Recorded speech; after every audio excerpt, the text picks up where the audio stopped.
You must be the ones tasked by the Academia with renovating Aru? That's right. Good afternoon. I'm Kaveh, and these two are Termezi and Naisaburi. Hey, I'll hate them! Come and introduce yourself! We've met before. This is Thoth, the Ibis King, and everyone knows these two. Afternoon, gentlemen. I've only ever seen these two in murals! Ah, the paintings in the temple. They show us chatting, playing cards, playing chess. Precisely the activities we most enjoy, funnily enough. No, only you enjoy playing chess. We were just humoring you. I wouldn't go that far. Back to the matter at hand. A preliminary assessment by the Academia indicates that this project requires expertise in various disciplines, including the deciphering of ancient texts, mechanical engineering, the restoration of ancient ruins, and elemental theory. The most capable minds in their respective fields are here before you. If there are no objections, we'd like to begin our work. The artisans who built Aru for Al-Ahmar gave their very lives to create this splendid work. Follow their example by giving your utmost devotion to this project. I didn't know that. We'll do our best, of course, but we certainly won't be sacrificing our lives. Such brazen words. Humans these days are a far cry from their ancestors. What little respect you show for King Deshret. No, that's not what he meant. Please, don't mind him. He shares your sentiments, just not your, penchant for hyperbole. Assuming that's what you were going for? I just think it's important to manage expectations. Forgive my lack of courtesy, but we simply can't sacrifice our lives to the gods on completion of the project like people in the legends of old. Here's a first draft of the project proposal for your perusal. Please let us know if you have any requests. Normally, I'd have made it look a lot more visually appealing, but we were really pressed for time on this occasion. I hope you'll forgive me if it's a little rough around the edges. Naturally. If my fellow ministers deem this meager display of respect sufficient, I suppose I can consider agreeing to their proposal. Why are you so preoccupied with the ostentatious displays of respect to Al-Ahmar? We should be trying to make things easy for them. You never know. We might have to rely on these young people to look after us in our old age. Exactly. This is Aru's mainframe. Be reminded to use it with great caution. We certainly will. Thank you for your assistance. You may attempt to lay out punishment should you so desire, though I'm afraid it would be futile. You and I both know that certain components of Aru can only be operated by humans. King Deshret always believed in humanity. Still, the reason that Aru's modules are designed that way is not so much because he trusted them, but more because he was wary of you. Is that true? No wonder human artisans helped to build Aru then. He actually required human assistance to create his greatest work. Naturally. Have you noticed that the Goat King keeps giving superficial responses? It's like he's just going through the motions and leaving the real debate to his colleagues. He understands the art of perfunctory speech. That's what earned him his position as the Minister of Ministers. It seems the rumors about King Deshret being a poor judge of character are baseless after all. Excuse me for being blunt, but it sounds suspiciously like you're putting yourself on a pedestal and mocking me. You're mistaken. And while there's nothing strictly wrong with making every conversation about yourself, it's not exactly a positive tendency either. You? Whatever. I knew it'd be like this working with you. All right, let me past. I need to look at this console. It's your job to activate it after all. Let's begin. Everyone, please proceed with the external checks and preparations as per the procedures outlined in the engineering plan.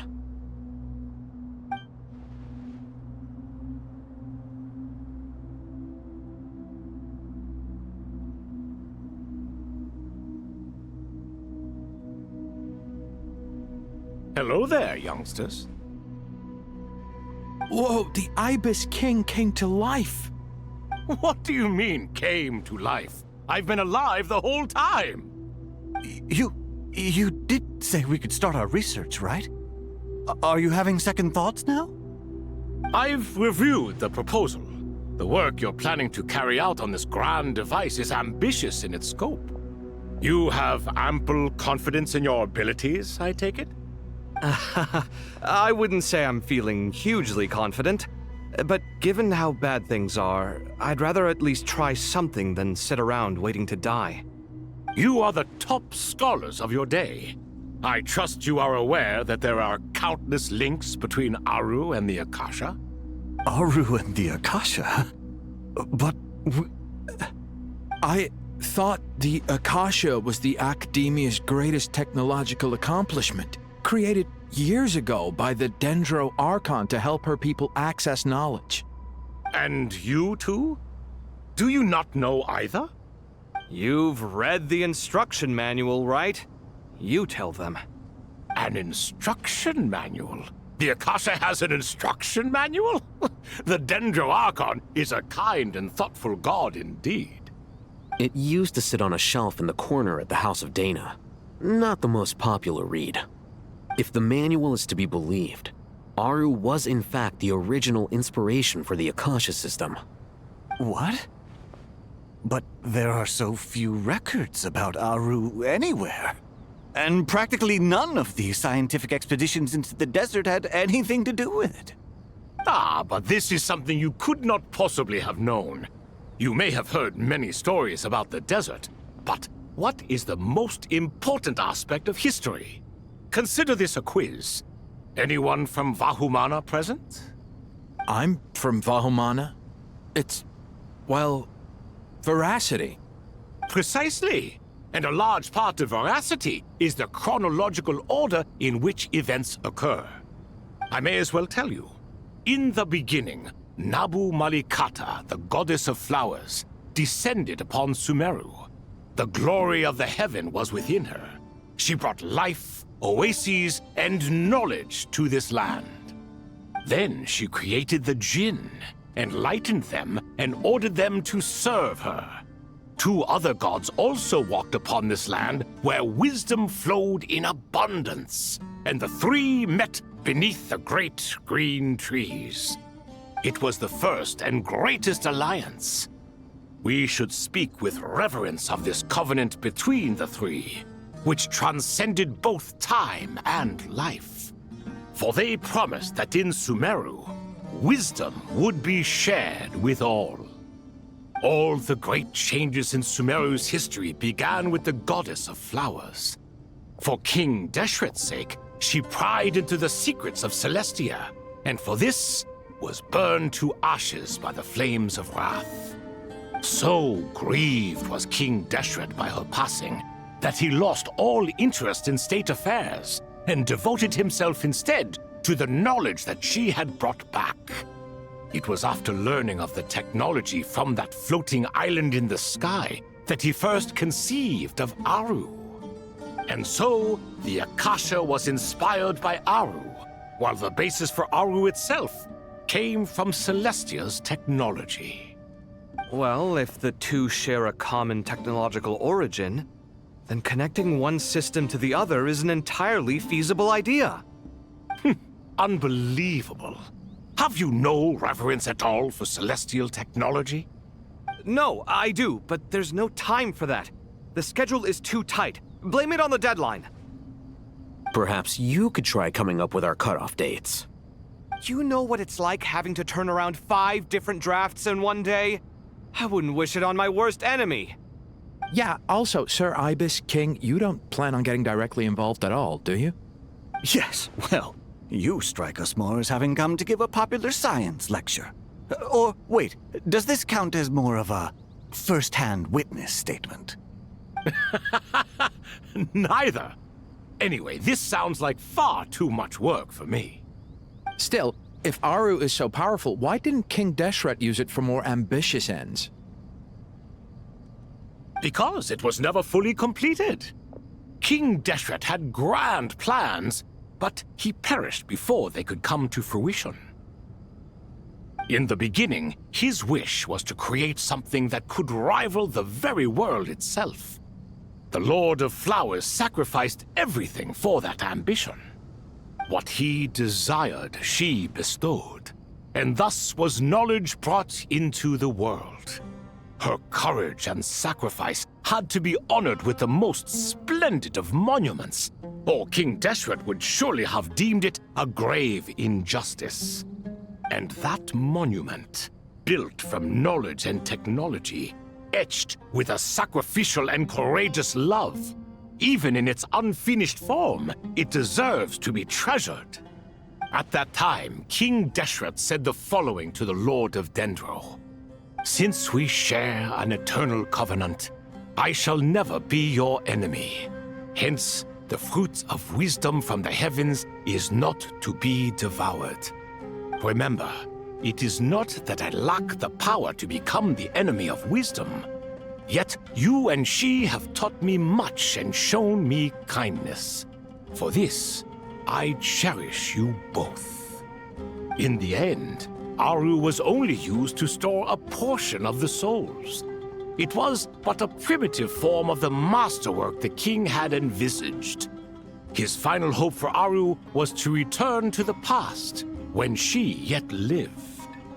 So the point you're making is, King Deshret was both powerful and ambitious, and he only ceased his imperious ways out of affection for the Goddess of Flowers and the Dendro Archon.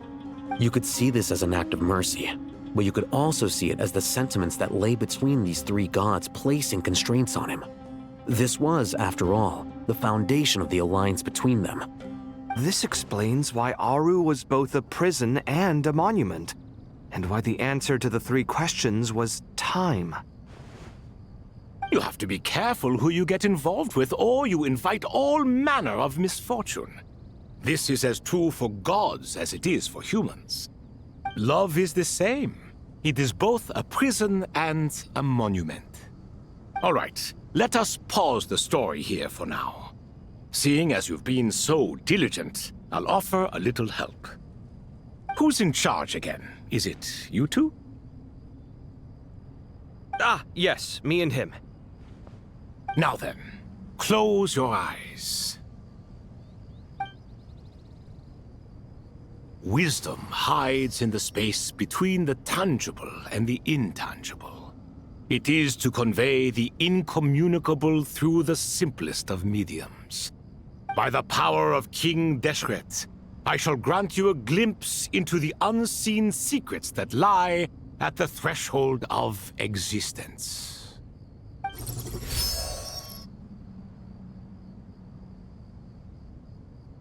Where did this come from? Is it a new mechanism? It looks more like some form of externalized information. You've rendered it visible? Just as the Akasha allows you to access a greater range of knowledge, the power of our king permits one to perceive ingenuities that do not belong to this world. This is no ordinary mechanism. It reflects the internal structure of Aru. Whether you choose to increase or decrease, keep or discard. Come, use these to achieve the outcome you desire. Looks mechanical to me. Better let me handle it, just in case. But wait, how do I get up there? Turn around.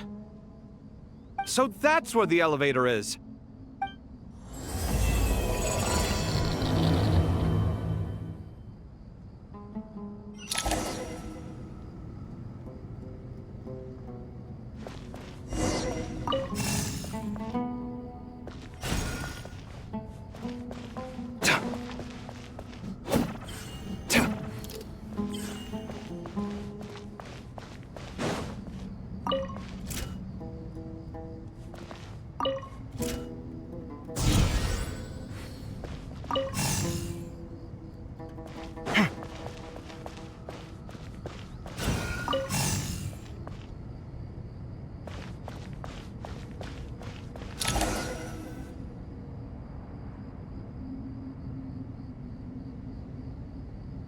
Obelisks were used to record important information in the ancient desert civilization.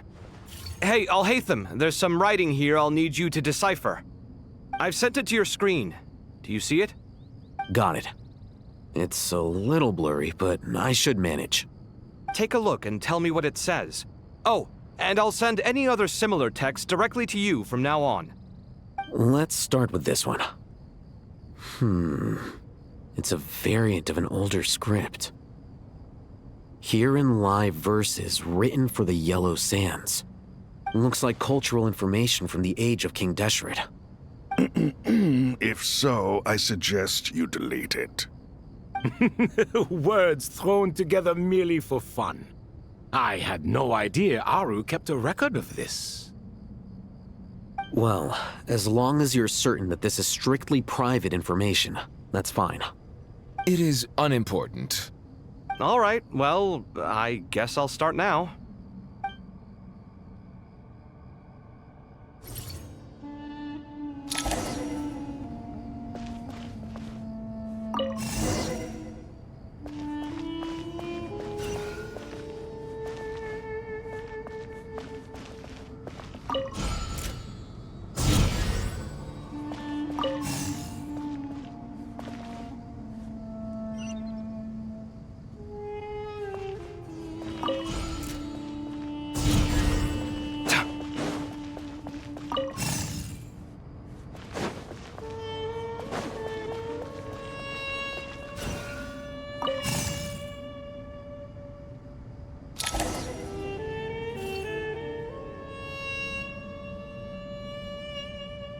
Found some more. Sending them over to you now. These are all reports about the Gurubad conflict. Can we delete them? I'd say so. Most of this information has already been archived anyway. What if there are details in there that Vahumana missed? What are we supposed to do if they come after us in the future? They'll just have to live with it. If we don't resolve these issues now, there won't even be an academia in the future, let alone a Vahumana Darshan. Yeah, you're right. Okay, done. There's some other similar monuments nearby. I'll check them out.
Another monument.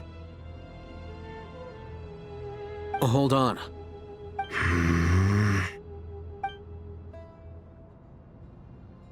You're still reading it? How long is it? It records the development and governance of the Oasis civilization. Most of it concerns the Jinn, but it also contains records left by the artisans who built Aru. Is it important? Some of it. There was no way for me to read the whole thing in its entirety, so I had to rely on my intuition to pick the parts worth keeping. What about the artisans' records? What do they mention? They're speculations, mostly. For instance, they were wondering how to protect themselves if King Deshret decided to silence them after the construction of Aru was complete.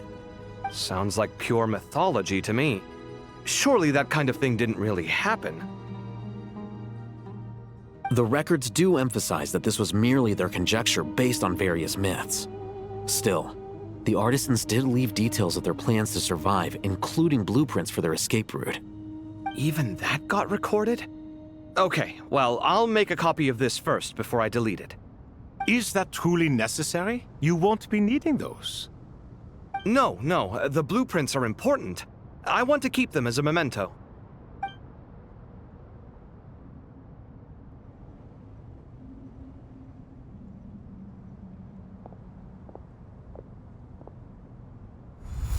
I think that should just about do it.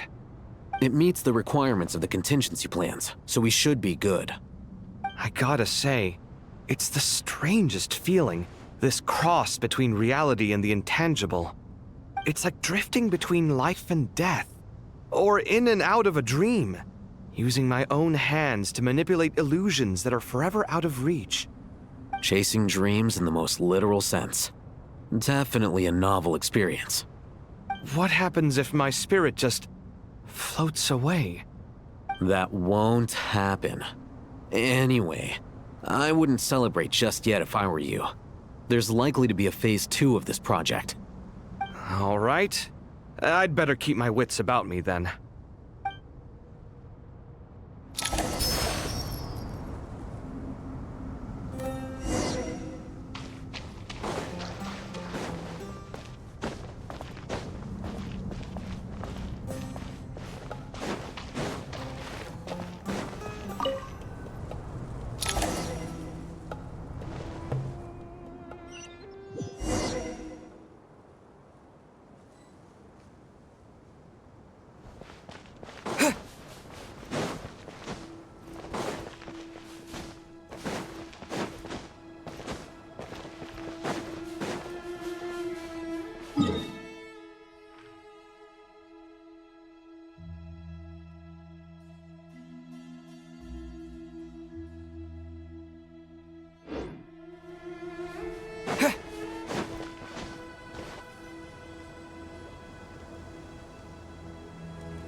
Traveler from afar, do you worry for the fate of Sumeru as well?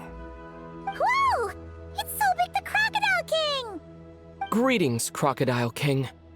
Please be at ease. I'm just here to chat with you about Lesser Lord Kusanali. Sounds like you really care about her. Yes, although to be exact, it is a mixture of both concern and curiosity that I feel. Speaking of Nahida, Paimon was wondering how she's doing. Wait a moment.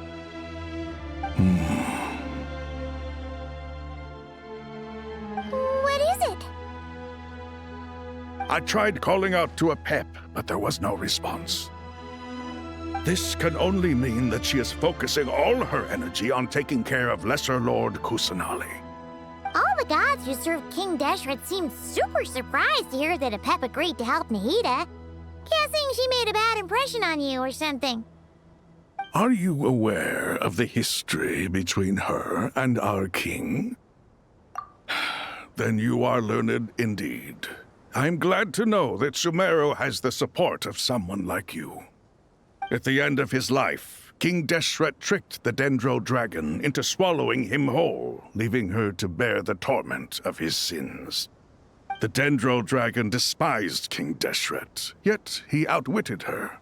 Rather than bringing disaster to the land, he chose to deceive her and thereby ensure his annihilation.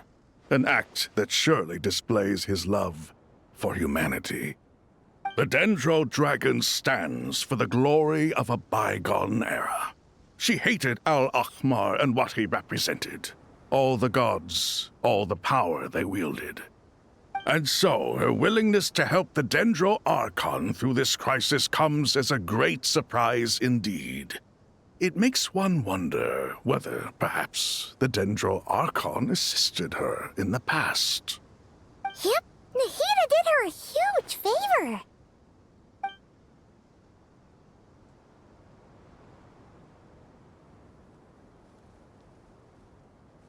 So Lesser Lord Kusanali put an end to the Dendro Dragon's many long years of torment. As much as she loathes the Seven, a pet knows kindness when she sees it. No wonder she was willing to make an exception. Yeah, that's the sense we got from dealing with her, too. She is not incapable of coexisting with other living things. Rather, she actively chooses to avoid coexistence. And this despite the fact that she symbolizes life itself. How ironic. All of this being said, I wouldn't expect too much from her if I were you. Nothing will change her hatred towards humanity and gods. We'll keep that in mind. Anyway, how much longer do you think Nahida needs to stay with the Pep?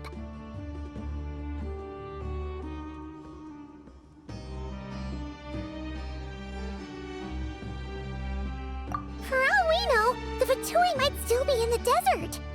Just to be on the safe side, why don't we grab anyone who isn't busy right now and go look for her? I'm alright, Paimon. Huh? Was that Nahida's voice? It seems the treatment was effective. Since when do my deeds require your evaluation? Ah!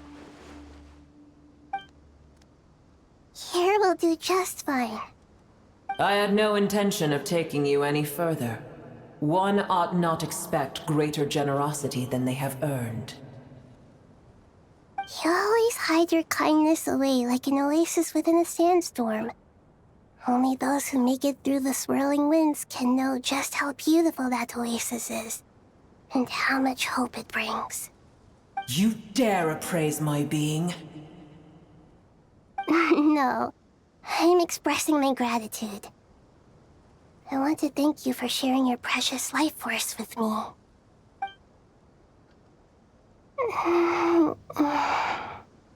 Awake already? You are more resilient than I thought. Pep.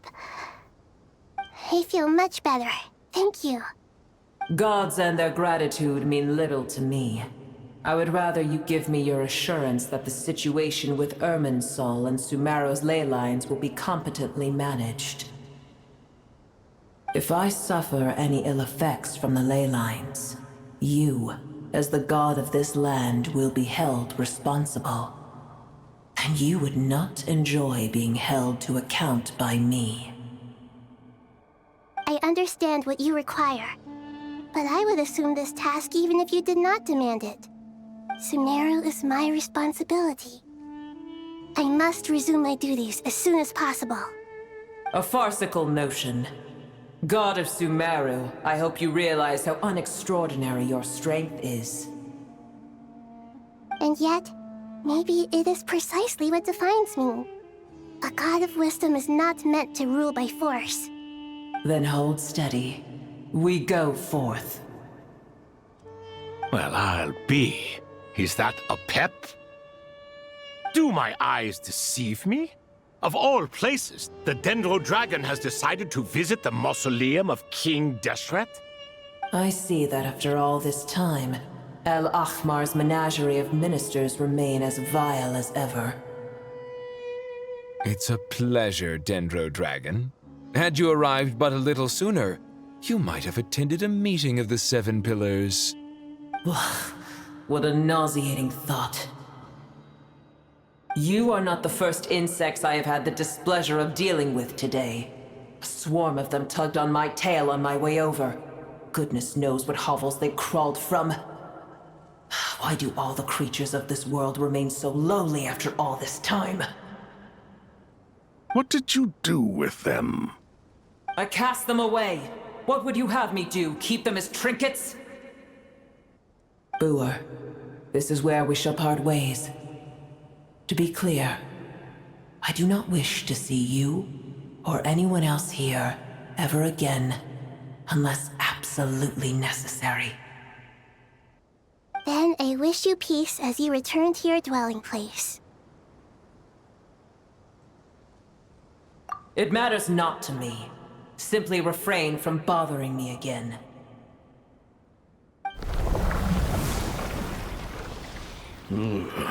A force to be reckoned with.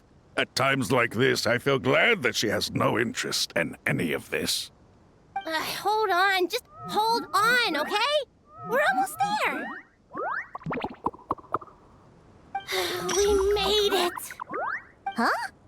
Wait, that voice! It's... Uh-oh, I'm gonna fall!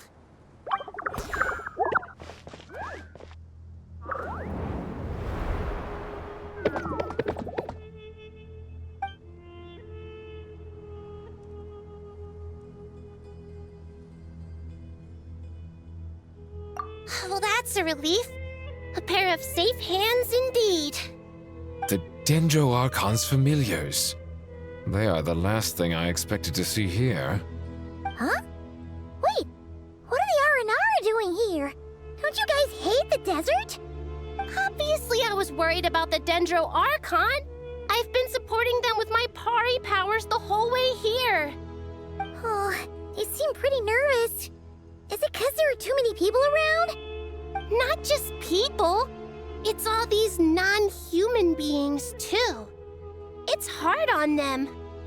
I can't believe you made such a long and dangerous journey just for my sake.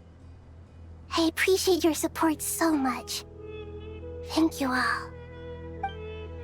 I'll have to ask everyone to wait while I help our new arrival settle in.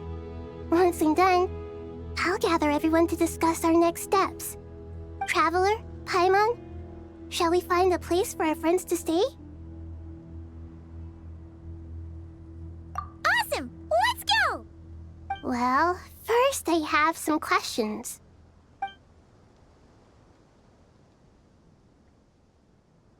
Okay, I think that covers everything. Thank you.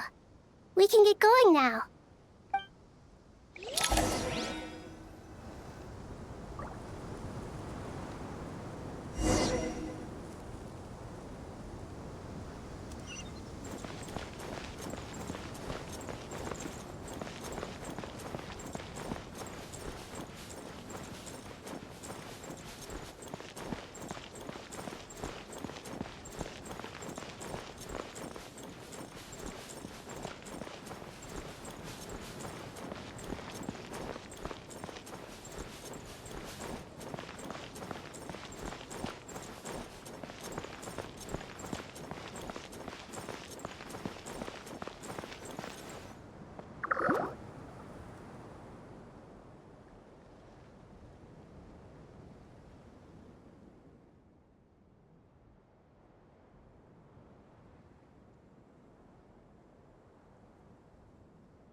Hello, everyone.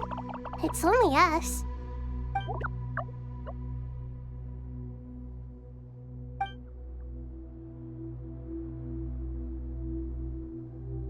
It must be very tough for you coming all the way out here, especially since you don't like the Veluca. Is everyone back in Vanarana doing well?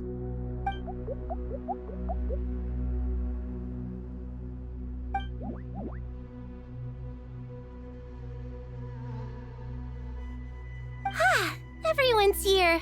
Good. Are you okay? You look like you were about to pass out back there. Then you're forgetting who I am. Don't underestimate me.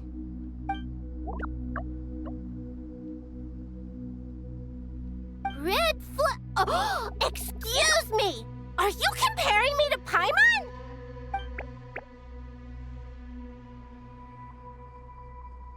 I suppose everyone is gathered here because of me. As we can see, the situation is critical, and everyone is very busy with their various tasks, so...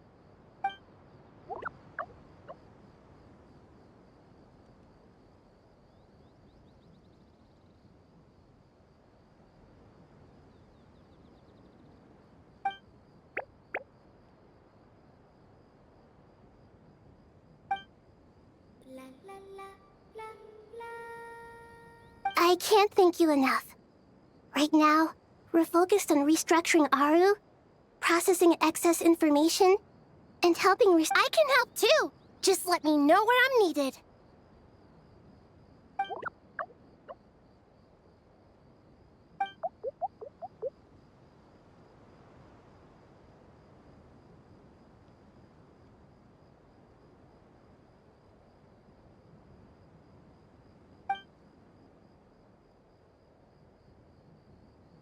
Up to no good?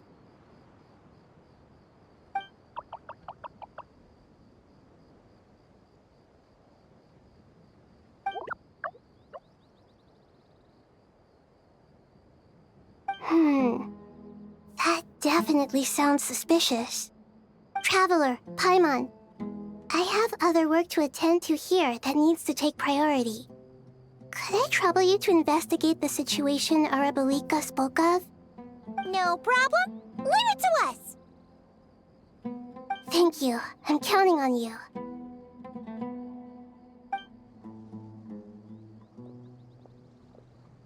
There's one other thing. If you are to work alongside the people of Sumeru, you will need to make yourselves visible to them. Is that acceptable to everyone?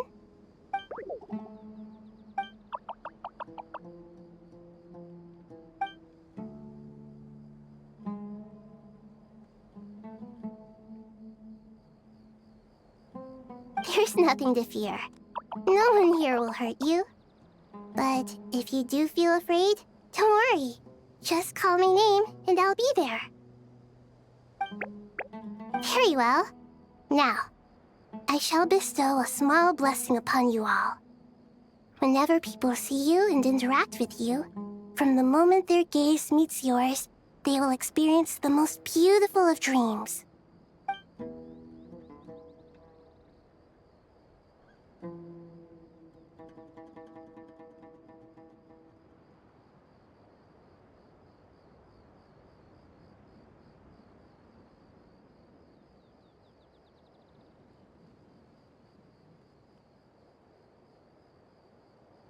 Do not fear. We will face it together. This too shall pass.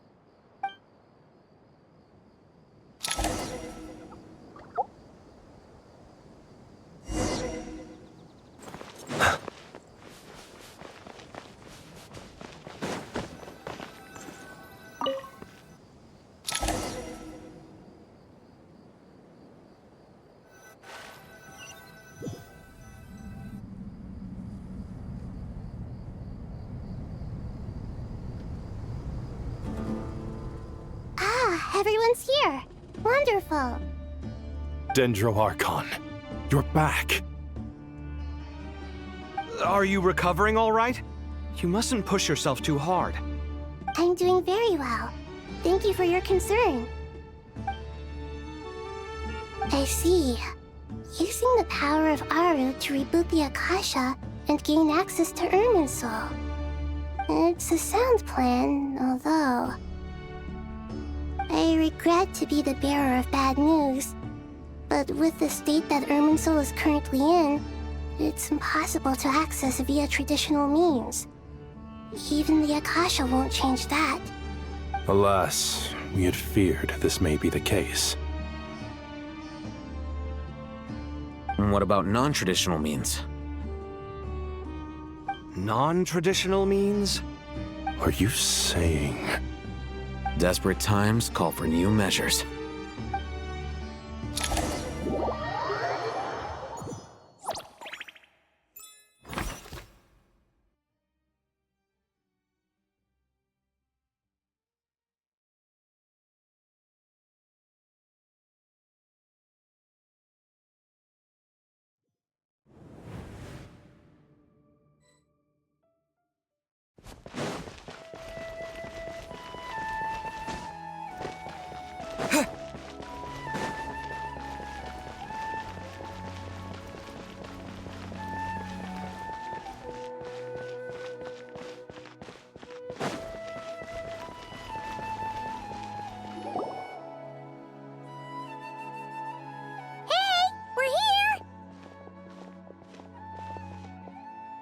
Ah, it's you. Is there a situation?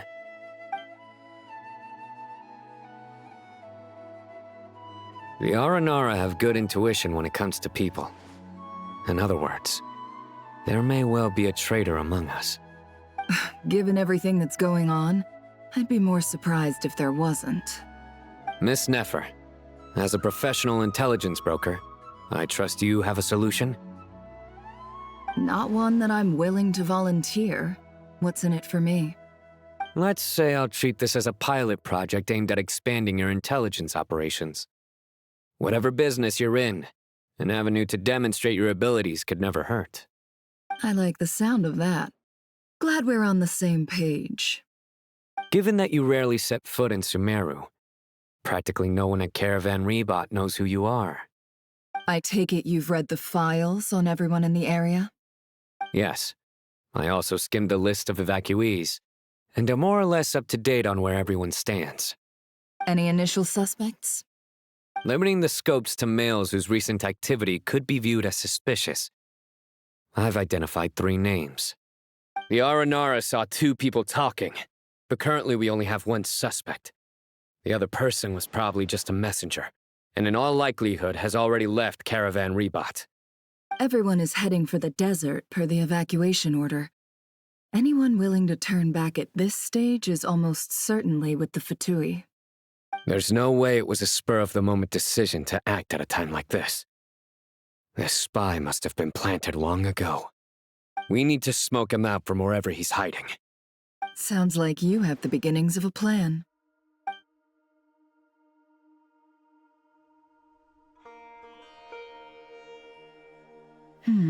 I see. Your suspicions are well-founded. I'd be watching him too if I were you. So far, we still lack solid evidence that he's been bribed. He hasn't made any recent purchases that would indicate he came into some cash. Then let's get closer to him to confirm before we make our move. I can handle it. I'm not based in Sumeru, so barely anyone at Caravan Rebot knows who I am. And you're certain you've never encountered this person in Nodcry? I'm certain. Besides, it's extremely rare for me to have had any direct contact with Sumeru mercenaries besides Jet. There's no way he could have seen my face before. Sino, stay out of sight and wait for my signal. If he raises any red flags, I'll bring him toward the main road. Understood. I'll take it from there. Excellent. Well, it's a pleasure working with you.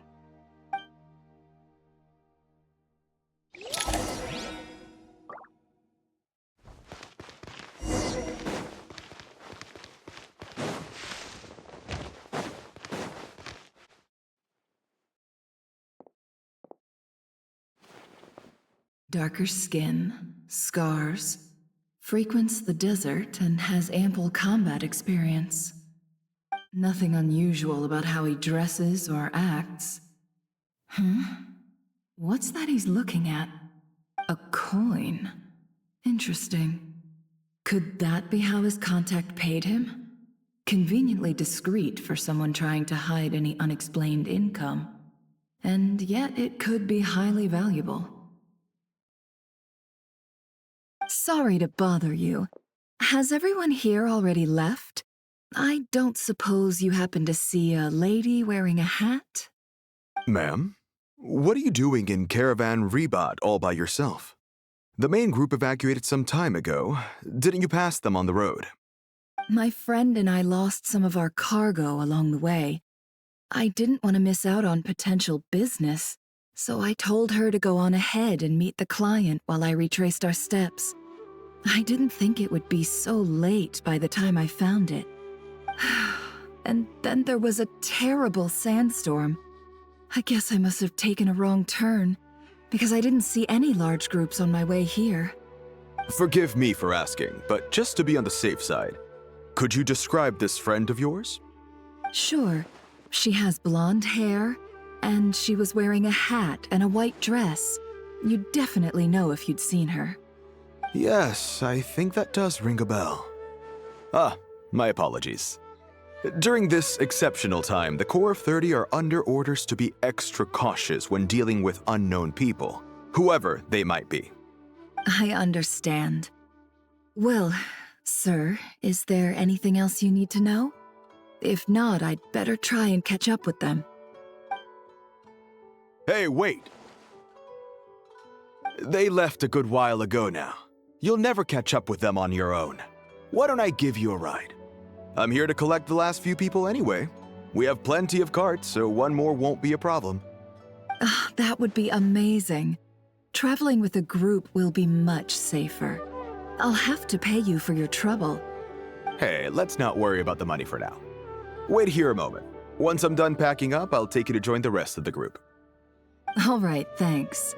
Let me know if you need a hand carrying anything. No need for that. I'm strong enough for both of us. Okay. Well, I wish there was some way I could repay you. Guess it's my lucky day, running into someone who knows what they're doing here. You might have just saved my life, you know? You're not wrong there. I mean, what kind of cargo is so important that it's worth risking your life to get back? I hope for your sake that it's priceless. Actually, I suppose I can tell you, since you've been such a big help. But be sure to keep it to yourself, or we could both be in big trouble. Oh, really? Sounds mysterious. We're in the antiques business. You understand? Some of our goods aren't acquired through the most legitimate means. We have to be very discreet when we're selling them. That's why I had to go looking for the missing cargo alone. Ah, no wonder. Well, ma'am, in that case, it turns out that maybe there is something you could do for me. I'm all ears. But to be clear, our commission isn't cheap. Think carefully before you ask.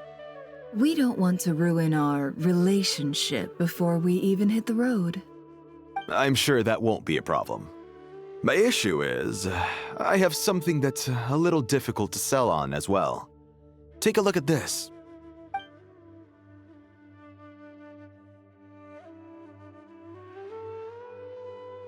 Pure gold. That's quite something. How'd you come across it? Dig it out of some ancient tomb? If you look hard enough, there are many treasures to be found in the mausoleum of King Deshret. It has no distinct Snezhnayan markings. That'll be why he's going with that story. And he clearly doesn't want to arouse suspicion, so he's on the lookout for an opportunity to make a quiet trade. Surely you have an existing business partner. Won't they take it off your hands? I hope I won't be attracting the wrath of my competitors by helping you sell this. The shop I used to work with is having cash flow issues at the moment after losing some money. I'm under enough pressure as it is without having to deal with them. On the off chance anything went wrong, I'd never get my money back. I understand. Gold is the last thing that traders with cash flow problems want to see. Well, in that case, I think we can work something out. As it happens, I'm just about done packing. Shall we make a move? Sure. Let's walk and talk. This evacuation was a huge operation. They needed a few people to stay behind and tie up loose ends. And I ended up being one of them. You're lucky you ran into us in time. I certainly am. I don't know how this happened.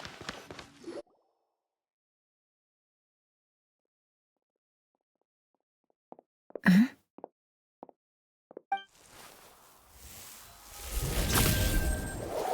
Hands where I can see them. General Mahamatra! No, wait! What are you doing?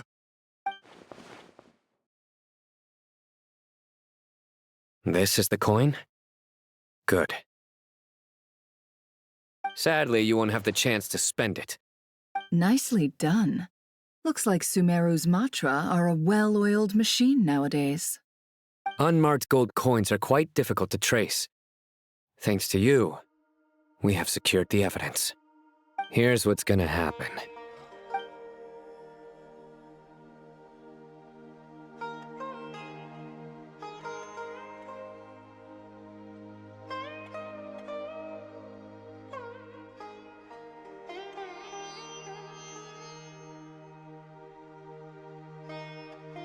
Southeast from here, leeward side of the hill.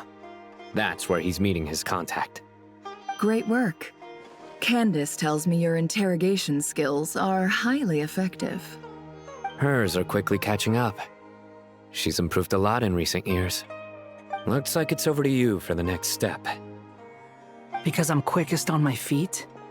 Because you know how to trail a target. Plus, it'll be easier to monitor their activity from the air. Fine. I'll be quick. One more thing. The Traveler just brought a message from the Dendro Archon.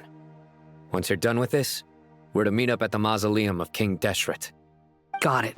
Will do. Are you sure you'll be okay on your own? Gee, I don't know. Maybe you should come with me. Okay. Then Paimon's coming with you.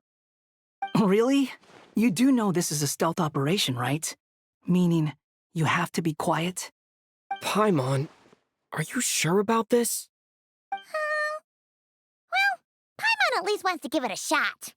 Like everyone says, if you never try, you'll never know. Besides, being the best guide into that has to count for something. This should be a piece of cake. Fine. Join me if you want. But be warned, if anything goes wrong, I'll have to gag you and shove you into a bush. No need! Paimon will be super careful. Promise! Good. Then what are we waiting for? Let's go. Ah! Coming!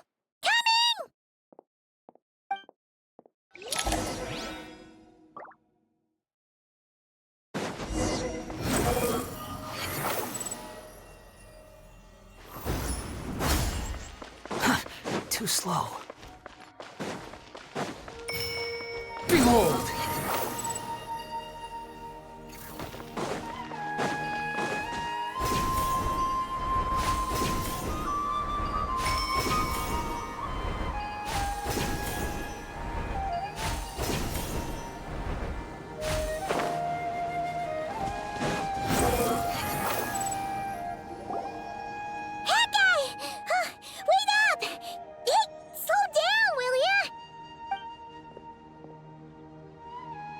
We're here.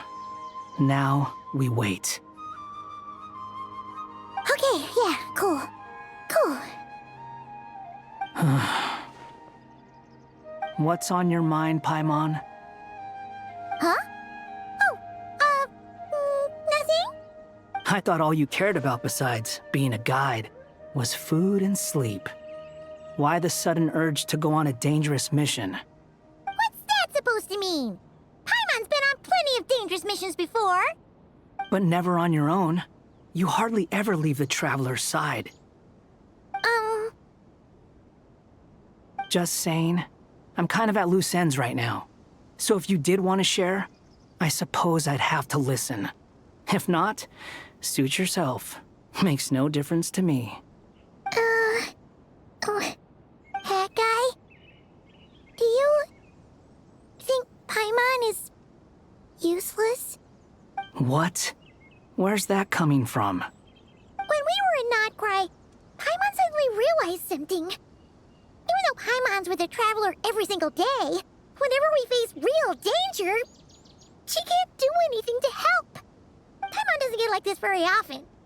She just got really scared when the Traveler got kidnapped that time. What if he never came back? What would Paimon do then? And the more Paimon thought about it, the more useless she felt. But Paimon doesn't want to be a burden. Paimon wants to be a friend who's actually useful. Does that make any sense? You know, that feeling of just being completely useless and... Oh. Paimon probably sounds so ridiculous right now. You asked the right person. Boy, do I know that feeling. Oh, that guy. I'm not gonna try and encourage you. What I will say is this. When you start doubting yourself, you have two choices. Give up or change. You have to make the decision to move forward. Otherwise, no amount of consultation from other people is gonna help you. So ask yourself, What do you want? To get stronger? To learn more? Whatever it is, go do it. You won't have any regrets if you can at least say that you tried. Oh. All right. Something's not right. Shouldn't they be here by now? Paimon, is it just me? Or is it a little too quiet around here? Should Paimon take a look? We'll give it another hour. If nothing happens, we head back. Okay.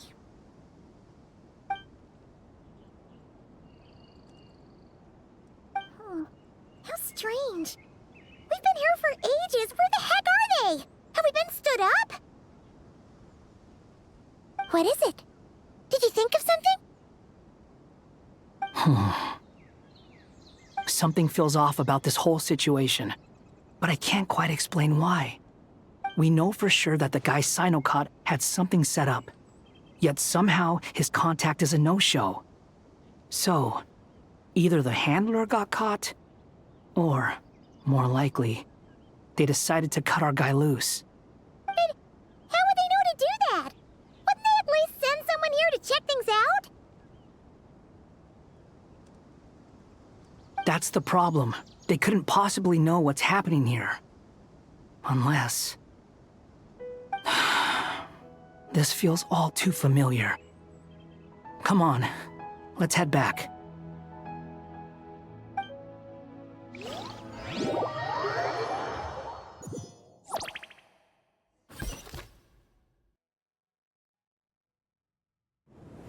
Even though this isn't a formal meeting, I'd still like to start by saying how grateful I am to each and every one of you.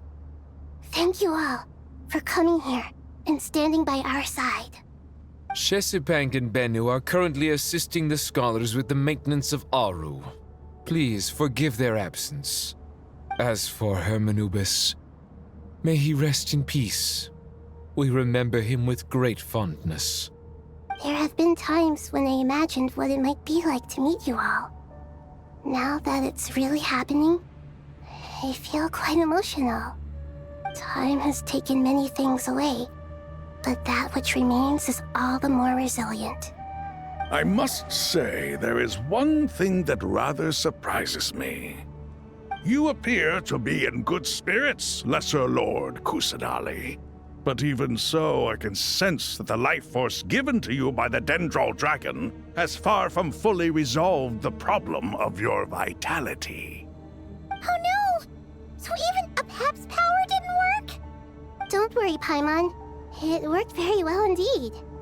The issue is how closely I am tied to Irminsul.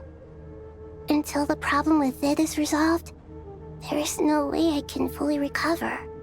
Sumeru has undergone tremendous changes during your absence. When gods pass away, inevitably, people's faith in them grows weaker. You must have sensed it already. Your power is not what it once was. Regrettably, this is true. I too have grown weaker due to the effects of Irminsul. Right now, we're all in quite a sorry state. Then what do you suggest? We take all the help we can get. Sumeru is our shared home.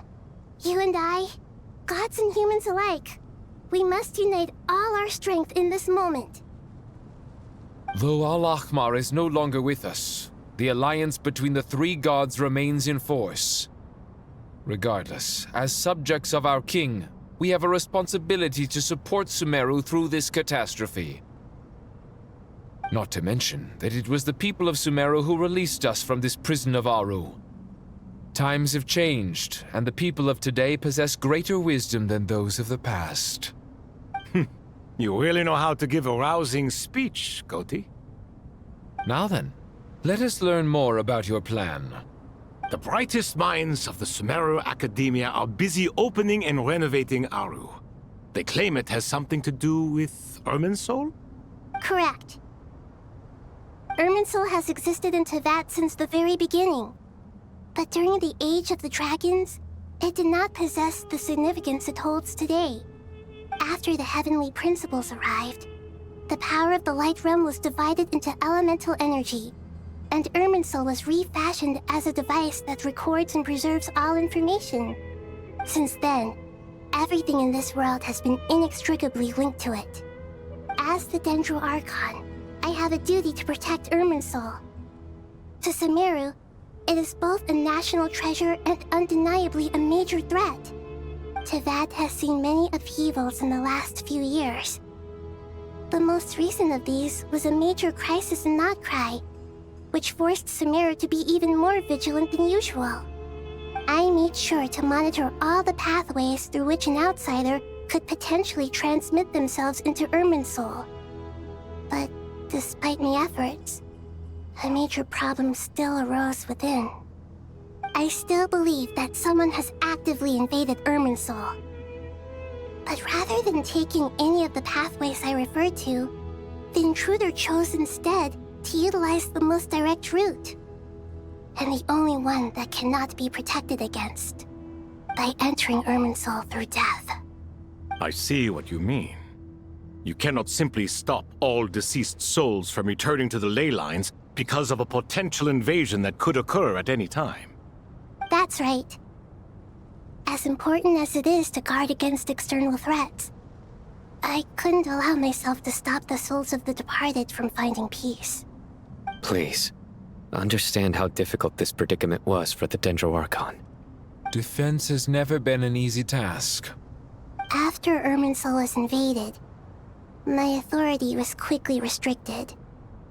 Soon after that, the tree began denying access to any connections. I'm sure you feel responsible, but you are not to blame. No one can predict every possible disaster. There will always be trials and tribulations for the world to endure. But the people of Sumeru should not have to endure this. We must find a way to break through the lockdown and connect to Irminsul. And this is why you need Aru. Yes. The only thing in Sumeru capable of rivaling Irminsul in terms of overall function and performance is Al-Akhmar's legacy, Aru. All I managed to do before falling into a coma was make some minor adjustments to Irminsul. Using Aru is a last resort, and a move that comes with enormous risks. The Scholar's initial plan was to borrow Aru's power to reboot the Akasha, then use the Akasha to connect to Irminsul and investigate. Unfortunately, Irminsul has suffered far greater damage than they first thought, rendering that plan futile. To rise to the challenge, we had to resort to more extreme and far costlier means. This has led to a number of new contingency plans. To reclaim Irminsul, our brightest scholars have made further modifications to Aru with multiple goals in mind. I thank you all for giving them your blessing in this endeavor. Human wisdom has clearly improved over the millennia. You have not only our support, but that of the Jinn, the Aranara, and the Pari. Together, we will do everything in our power to save Irminsul. By the way, when you spoke earlier of an intruder, it almost sounded as if you knew who you were dealing with and what they were capable of. Well, since you ask.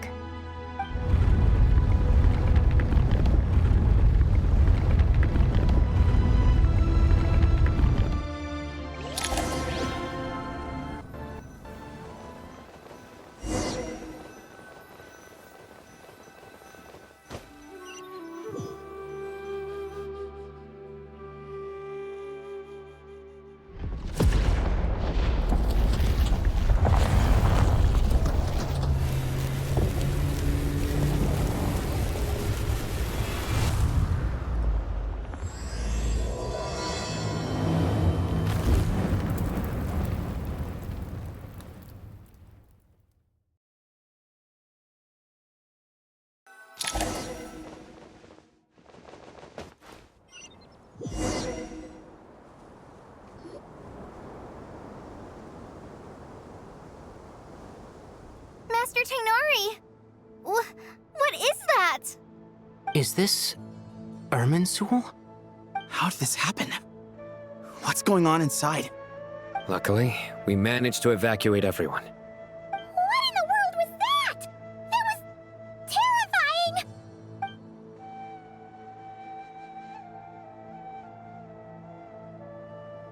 Oh my. I understand now, Dendro Archon. You make yourself quite clear indeed. Not once over the millennia has Irminsul been so terribly afflicted as this. Please continue, Dendro Archon. Irminsul's root system is what comprises the ley lines. In the past, it has always been hidden away, going unseen by the general populace. But now, an evil intruder is making it reveal itself. It has become a tree of unbridled greed. A clear sign that a deranged experiment has advanced to a new stage. Blasphemy. From where I stand, an experiment in the name of blasphemy sounds rather improper. But if we are to honor Dottores' will, this is what we must do. The birth of this tree proves to me beyond doubt that this incident is connected to him. But to explain the situation in full, there is someone I need to tell you about.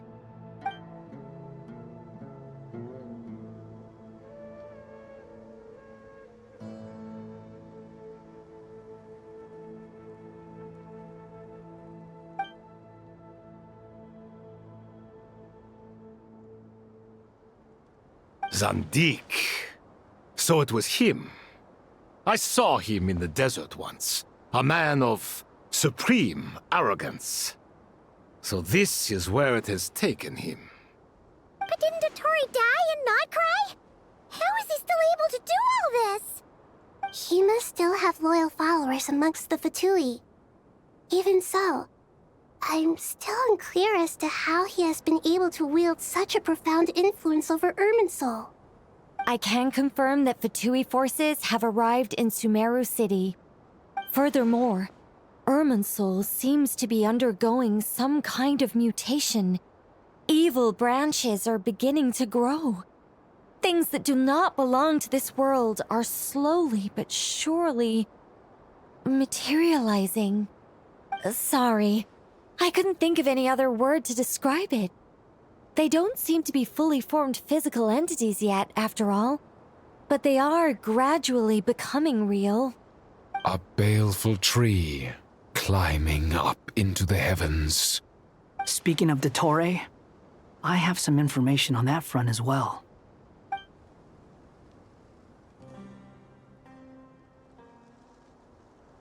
I didn't think it was wise to state this out in the open. But my theory is, the mole wasn't cut off after he was caught. They wrote him off from the beginning. You mean, the Fatui never intended to follow through with him? Then why plant a mole at all? It's hardly a conventional strategy, and the rationale behind it is pretty twisted. But as it happens, I know someone who works exactly this way. And when it comes down to it, his goals are very simple. He just wants to confuse people, so they can't figure out what he's up to. He's been a collaborator of Dottore's from the outset. That fact alone confirms that Dottore is involved with this somehow.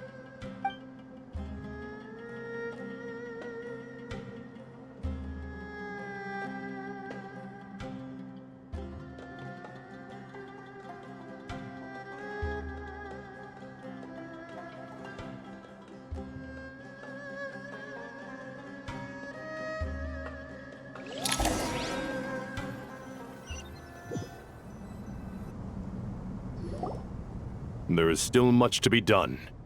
Everyone, please remember our core strategy. As per the discussions, the following groups must act immediately. Mr. Alhaitham and Mr. Kave, the next phase of the Aru renovation project must begin right away. Godspeed to you both. We'll give it everything we've got.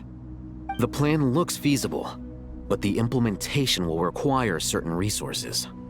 General Mahamatra Sino and his team will help to procure the materials required for modifying the terminal.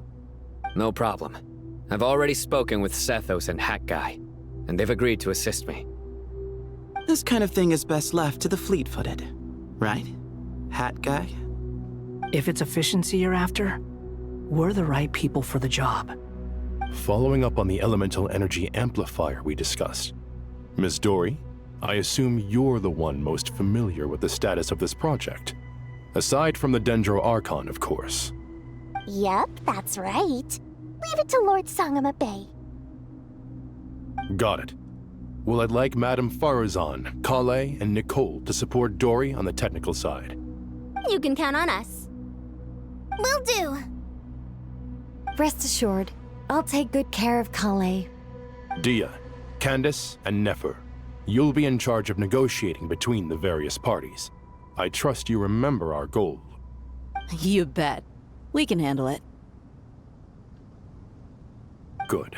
I believe that covers everything. Tainari will provide ad hoc support as needed, if that's okay. Poor Tainari. Must be tough being Nephis' student. Getting bossed around all day, every day. Hey, don't try and drive a wedge between us, you old rascal. All it says to me is that Master Nephis has faith in everyone's abilities. While I'm nominally here as backup, I doubt there will be many situations where my help is needed. Exactly. Finally, Traveler, you and I will head to the border between Sumeru and Natlan. Once that task is complete, I'll be asking some of you to accompany me to the Eternal Oasis. The Eternal Oasis? I thought that was just a legend. So it does exist after all. Regarding your trip to Natlan, under normal circumstances, a meeting between our two nations would be a far more formal affair. Unfortunately, Sumeru is all but completely cut off from the outside world at present. So regretfully, we won't be able to give the Pyro Archon Mawika the grand reception that she deserves. My apologies for the inconvenience. No point putting too much pressure on yourselves. That goes for everyone. Right. Especially you, Dendro Archon. I'm sure you're still feeling quite weak. Don't worry about me. The Dendro Dragon's life force will sustain me. Plus, we'll be there every step of the way. Nahida will be just fine. Yes, I believe in myself. And I believe in every one of you. Well, time to get going.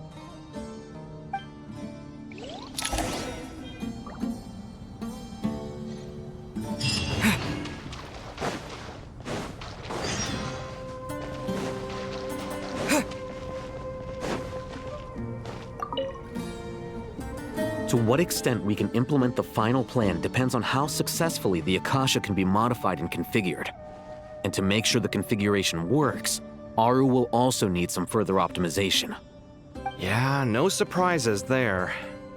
Once we roll this out, any Sumeru citizens who already have Akasha terminals can simply continue to use their existing devices.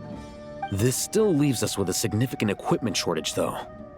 Many groups of people were never issued Akasha terminals, including mercenaries, the desert folk, and many others.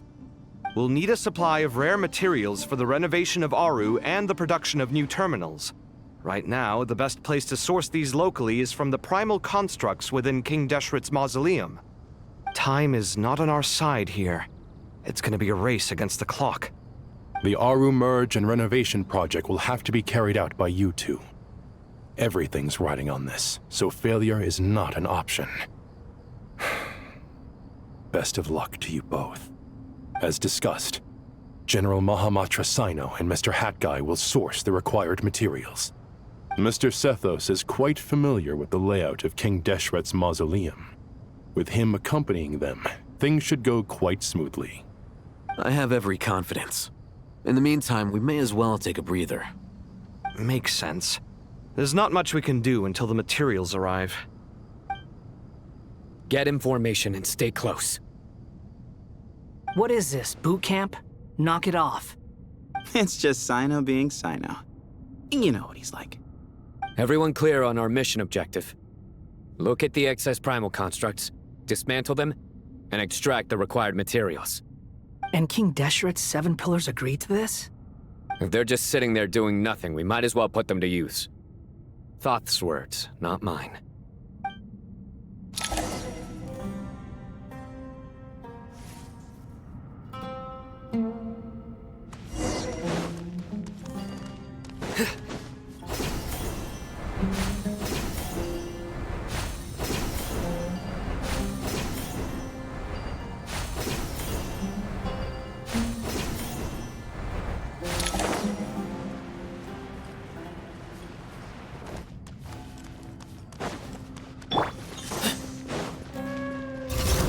Give me some space.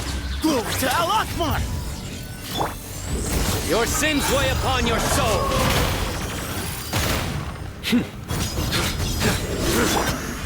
Wretched vermin!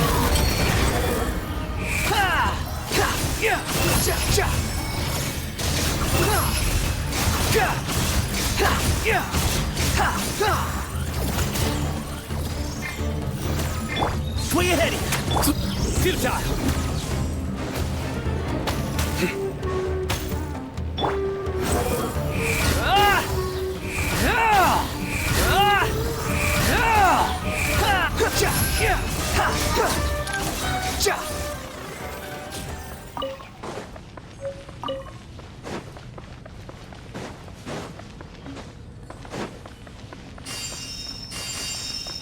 Quit following me.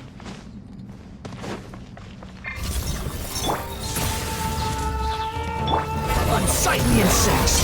Squall and fury!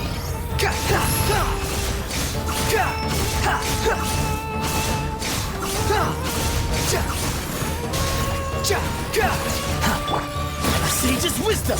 Give me some space! Judgment is upon you.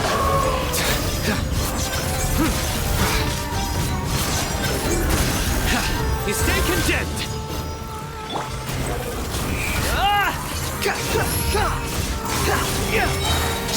You dare to gaze upon me? Swing ahead! Surrender!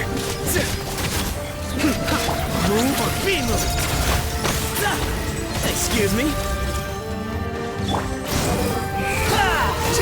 These devices should still be usable even though they're broken down. Let's take them back for the others to review. Quit following me.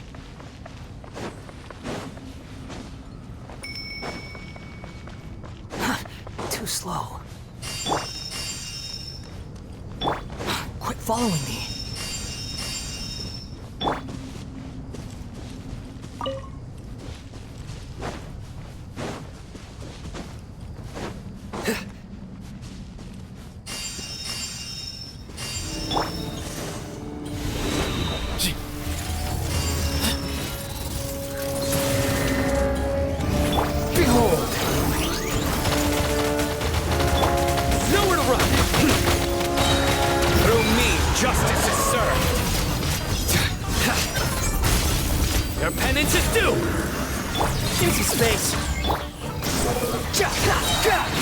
Know your place!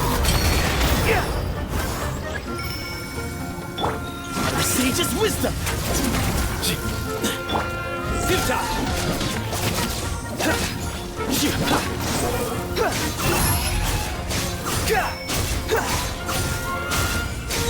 Upon the gale, bow your head! Nowhere to run! Judgment is upon you.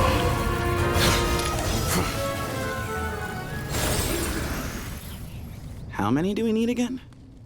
Enough to make an Akasha terminal for everyone who doesn't own one. I remember you telling me how revolutionary these Akasha terminals were. You've used one before, right? The Academia declared the Akasha to be the most powerful and comprehensive wisdom dissemination system in history. That should give you an idea of how powerful it is. Certainly sounds impressive. Neither Hat Guy nor I have ever had an Akasha terminal. Well, if it all goes to plan, that's about to change.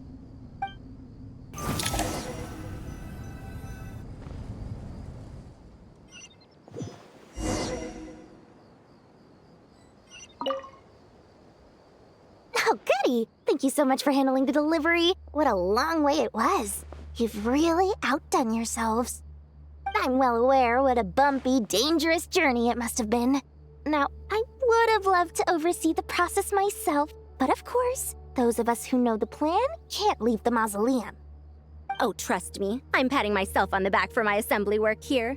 Simply flawless work. But will you really be needing all of this?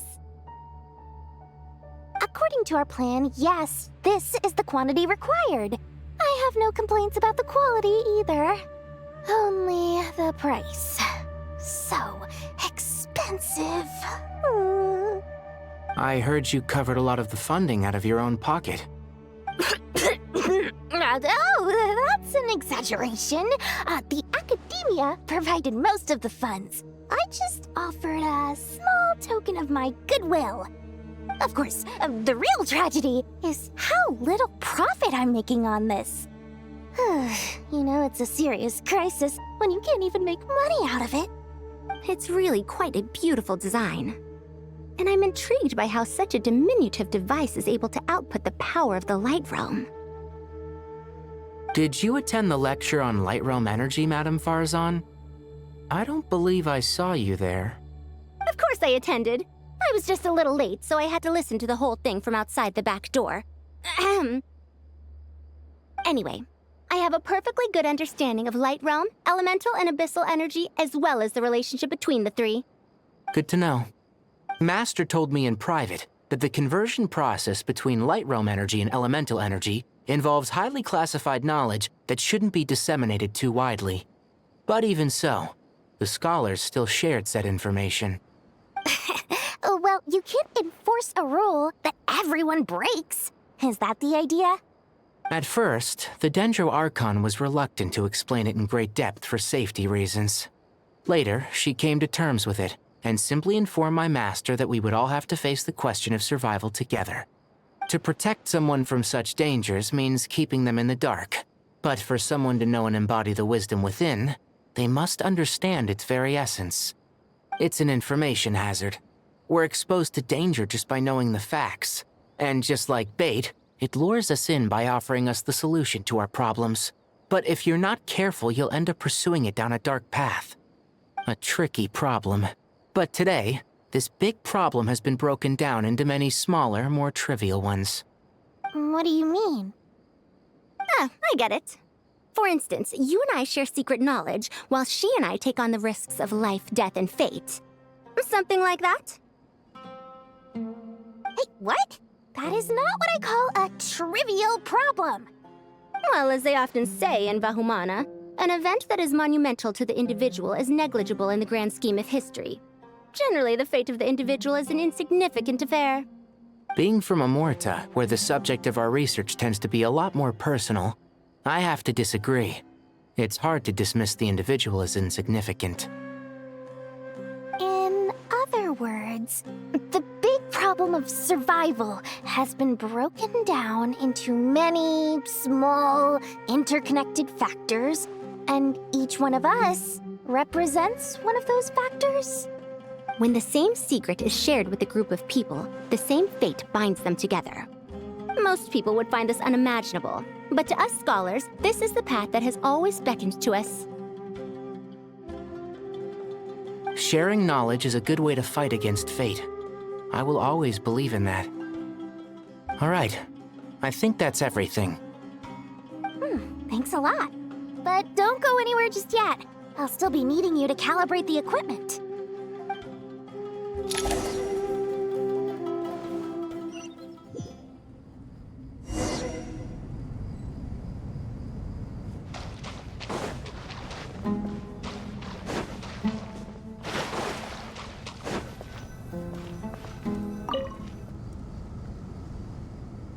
Okay, the materials are ready. We can proceed with the next phase. Alhaitham, how are you getting along? Most of the information in Aru is written in ancient desert scripts. Some of this is written in a tribal language, while other parts seem to be a variant of an Oasis script, based on the glyph forms. Oh. Not lost to history, I hope. Some are. All we can do is infer the meaning based on the rules of related languages. Although, this section actually fills in some of the missing historical record. I'm transcribing it so we can bring it back to the academia. After Aru started up, 2 more lines of text appeared here. Can you read them? Humans may not read what is written by the gods, except by not reading. Victory should not be easy to attain, for it symbolizes divine wisdom. Knowledge must not waver, for it has external borders. Is this a clue to solving a puzzle? Or is it being symbolic? You can't read it unless you don't read it. Victory is wisdom. Knowledge is confined by borders. Wait, I think I've got it. It's a metaphor, isn't it? It's talking about... a chessboard.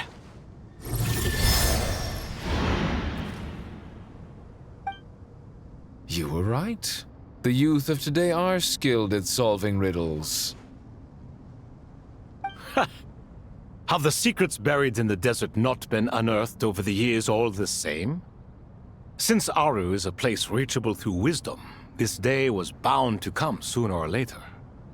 Oh, I've always been against overly cryptic sentences. Don't you get tired of reading and writing all that?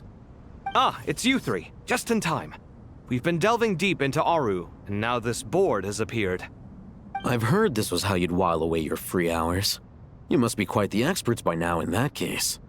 It is true. King Deshret's chess games are some of the most well-loved of all his wonderful creations. If you have ever been to Safhe Shatranj, you may well be familiar with the chess pieces you see here. Is this chessboard supposed to be another visualization of the interior of Aru, then? Naturally. Visitors, everything is ready.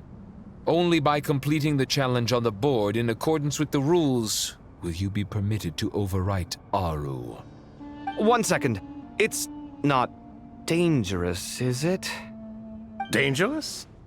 Why, yes, of course. I should be the one to go, then. Wait for me here. Sounds like the self-confidence of our present company has rubbed off on you. Don't be ridiculous. I'm your upperclassman, and that means I have to look out for you. I appreciate the sentiment, but a game of chess typically requires 2 players. Besides, I'm sure they won't let things get out of hand. Keeping things relatively safe is in your best interest too, isn't it? Fair enough. I mean, you guys are controlling the difficulty, so please don't go too hard on us, all right? Ah, but Bennu said he wanted to put some respect into these whippersnappers. All right, all right. Thank you. Obviously, we'll still try to be careful. This doesn't seem like ordinary chess. Is the goal to defeat the opponent? No, you must enter the board and pass the trials we have placed there. Ready? Let's do it.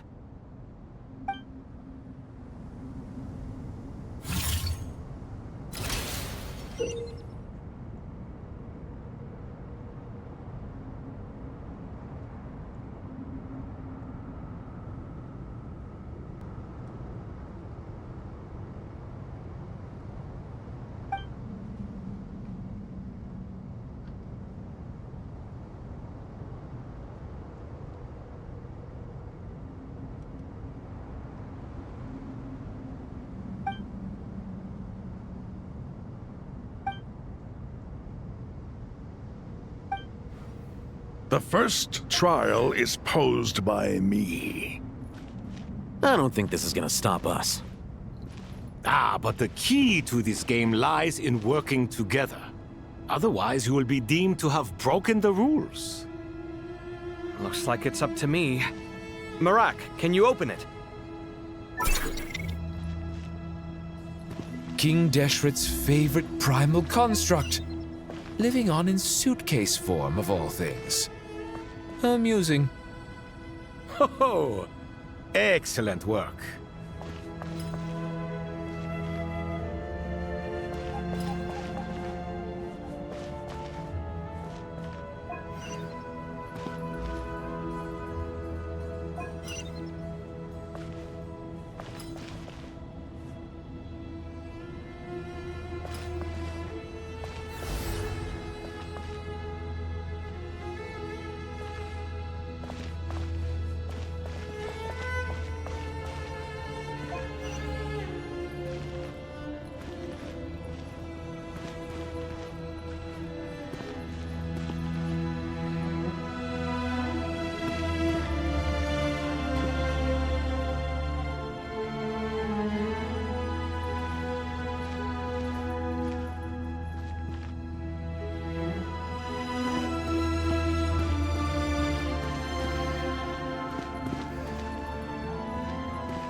Now is the time for my trial. Now, don't be nervous. I'll make it nice and easy for you. Really? Thanks in advance. We appreciate it.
Ibis King, don't you think this all rather inappropriate?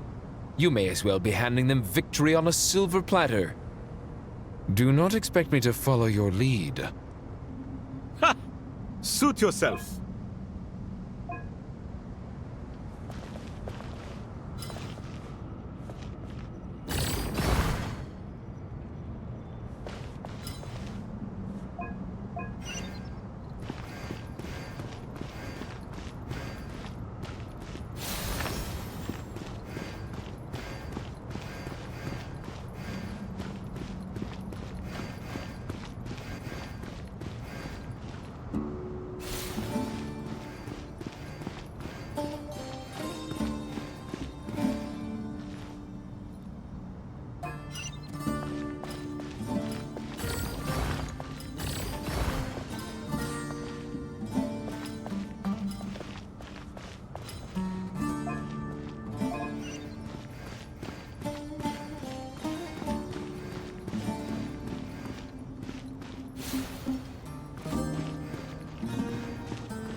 Strange time to catch up on sleep.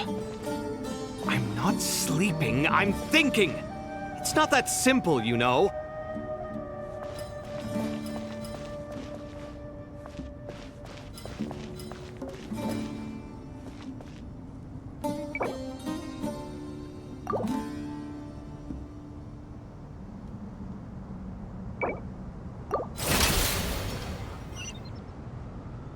Ibis King, don't you think this all rather inappropriate?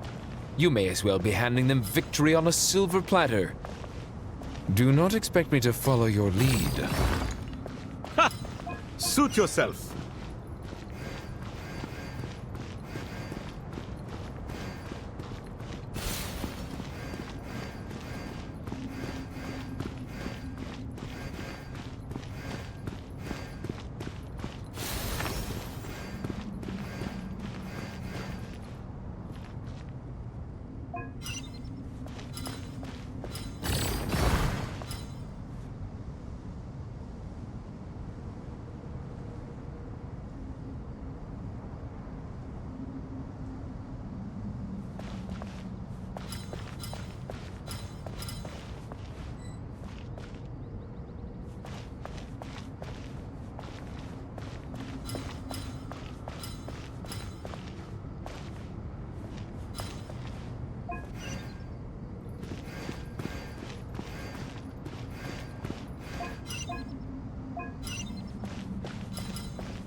Ibis King, don't you think this all rather inappropriate? You may as well be handing them victory on a silver platter. Do not expect me to follow your lead. Ha! Suit yourself.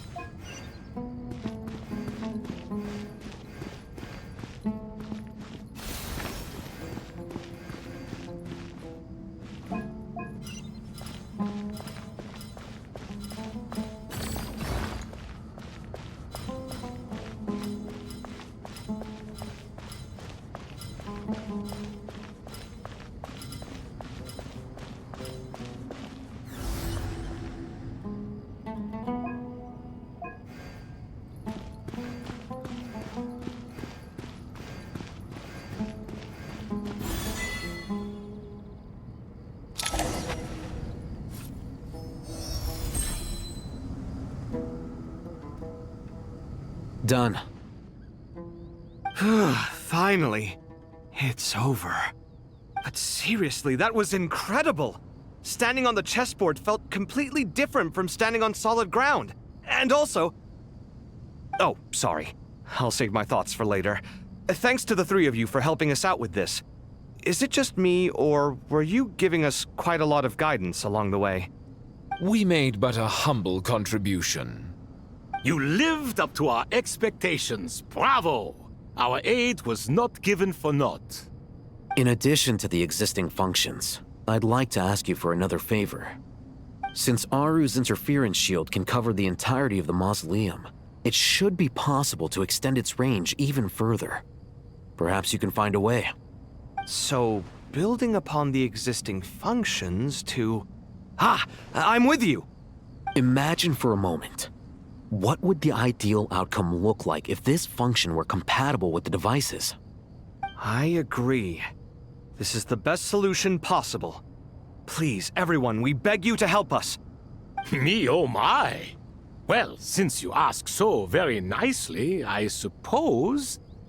Goti? Croco? What do you say? Naturally.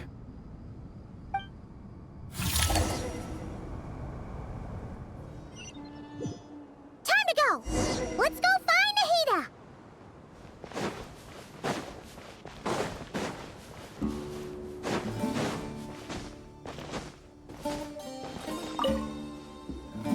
There you are. Miss Nicole truly is an angel.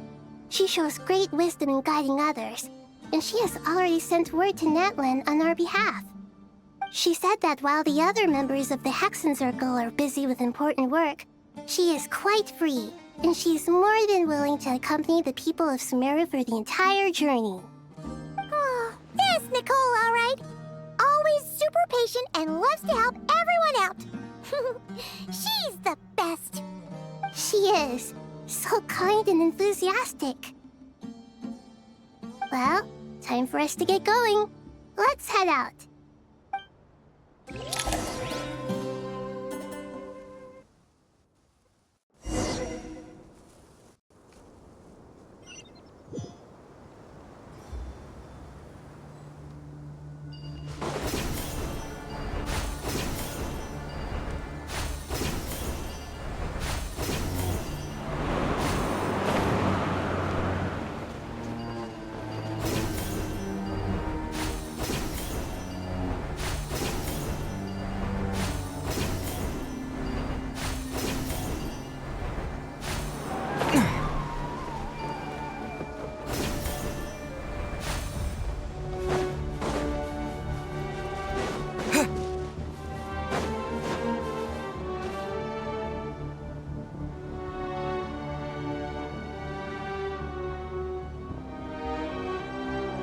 This should be one of the closest places to Natlan in all of Sumeru. There's the barrier Nicole and Nefer mentioned. It completely cuts this nation off from the others. But why? Why separate you from the rest of the world now, specifically? And if I'm not mistaken, Irminsul was polluted once before, wasn't it?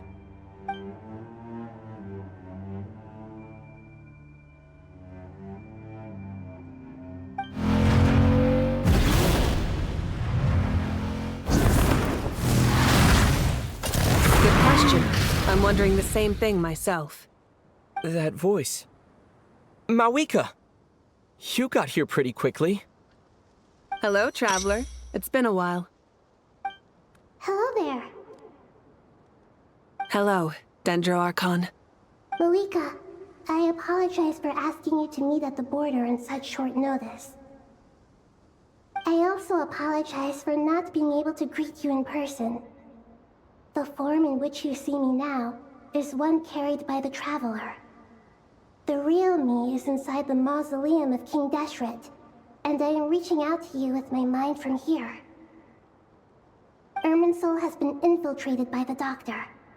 We must be on our guard, as he can spy on information in the world from within the tree.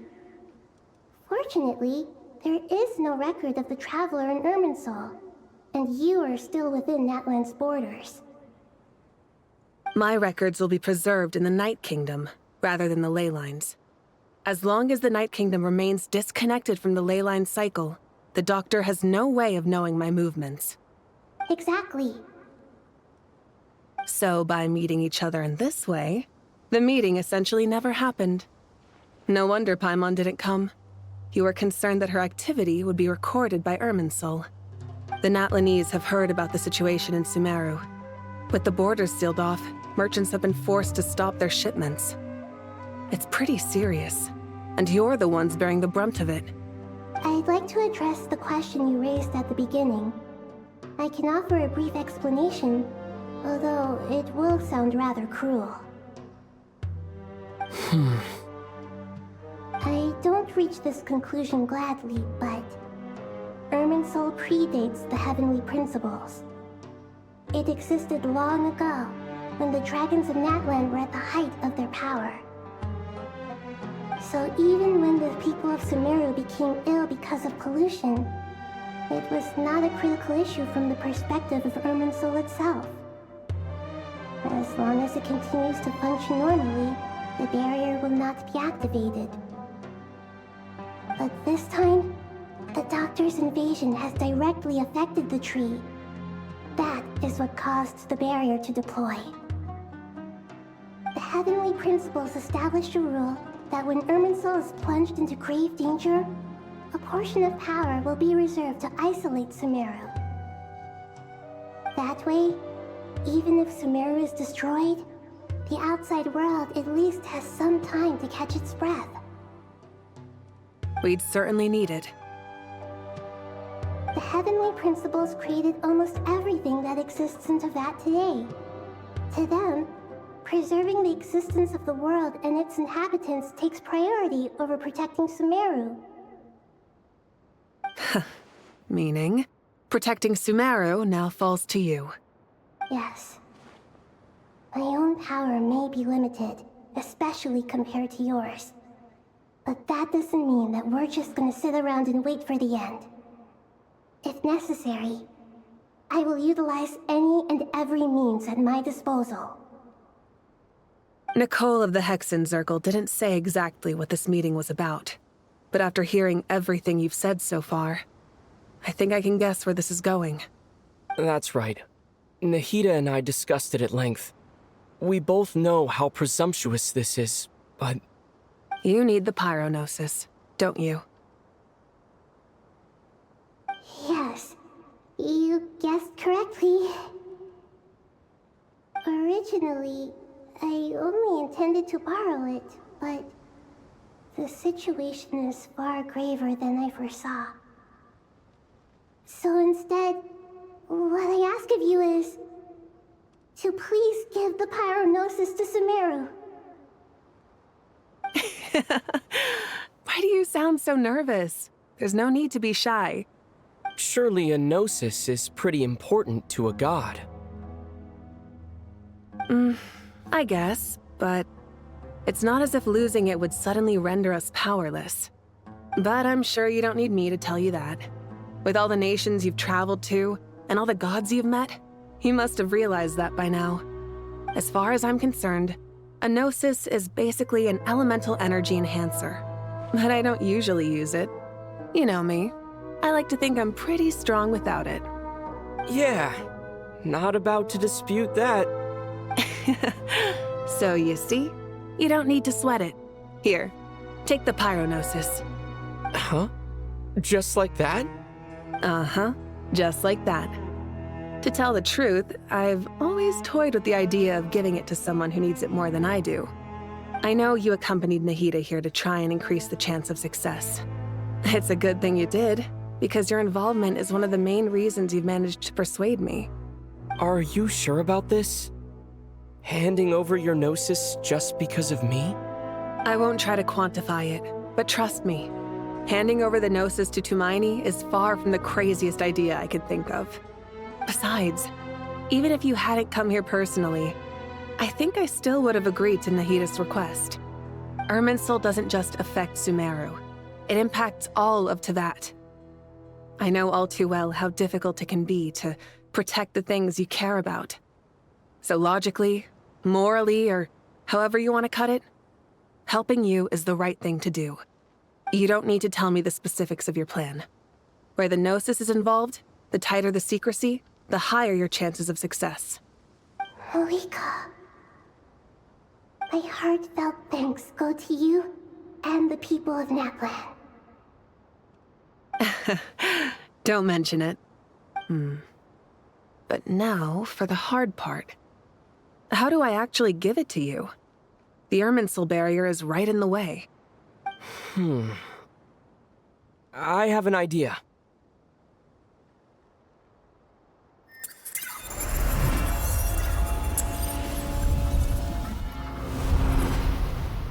Just as I thought. Incredible. What did you do? Just made a lucky guess. This seems to happen quite a lot. Things that apply to everyone else don't seem to apply to me. I figured the same might be true here. Irminsul usually produces effects based on the records it holds. Since the Traveler is a Descender, Irminsul contains no records of him, and thus has no way to impede him. Is that right? You really are full of surprises. Catch. Whoa! Thank you, Mawika. Thank you for trusting us with something so important. All right. No need to get so formal. It's not like we're strangers.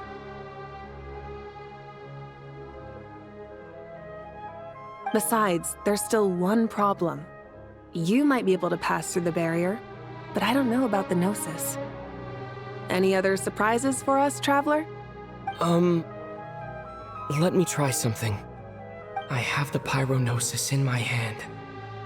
It feels strangely ordinary. Not particularly heavy, and yet, this tiny thing symbolizes the mighty authority of a god. I need to think hard about my memories of Pyro. My memories of journeying through Natlan. All those important experiences I've had. The Gnosis disappeared. Traveler, are you alright? I'm fine. The Pyro Gnosis disappeared into my body. Just like phlogiston.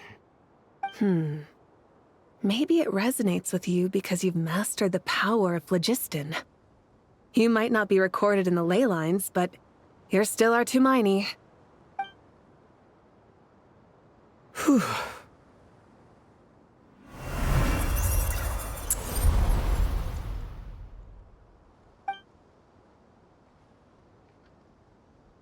Please allow me to express my gratitude once again, Malika. Pleasure. Well, I've given you all the help I can. The rest is up to you. Good luck. We won't let you down.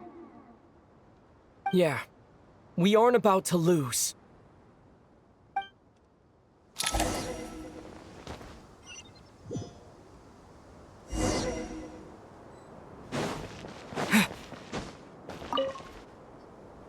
Traveler, Paimon, how are you feeling? Paimon's a teensy bit nervous, but only a teeny tiny bit. Seems like she's gotten way braver over the last few years, huh? Of course. After all the adventures you've had with the Traveler, I'm sure you've gained a lot of experience and grown as a person. I'm doing all right. What about you, Nahida? How are you holding up? With the negative effects of Irminsul, I am a bit like a piece of fruit that's been burrowed into by hungry insects and left to rot. I'd be lying if I said it was nothing. But please don't worry. We all know what we're getting into, and we've prepared as well as we can. I believe in everyone. I believe in you. And I believe in myself. Stoking the fire inside oneself is certainly one way to live, but knowing when to rely on one's companions is also a form of great wisdom. I've been quietly learning little things from everyone, like plucking tufts of fur from a sumpter beast. Me too. With the constant traveling, I'm always learning and growing. That's the journey of life. I think there's someone else here who would share that sentiment. Don't worry about what I think. I was just passing by and happened to overhear your conversation. What are you talking about, hat guy? This is the top floor. No one passes by the top floor. Says who? You can fly just like I can. I would have thought it makes sense to you of all people. I don't know why, but I feel a little more relaxed now. It shows that you feel comfortable laying down your burdens in our presence. It means that Sumeru is a place you can trust, where you know we have your back. And we feel exactly the same way around you. That's what it means to be friends.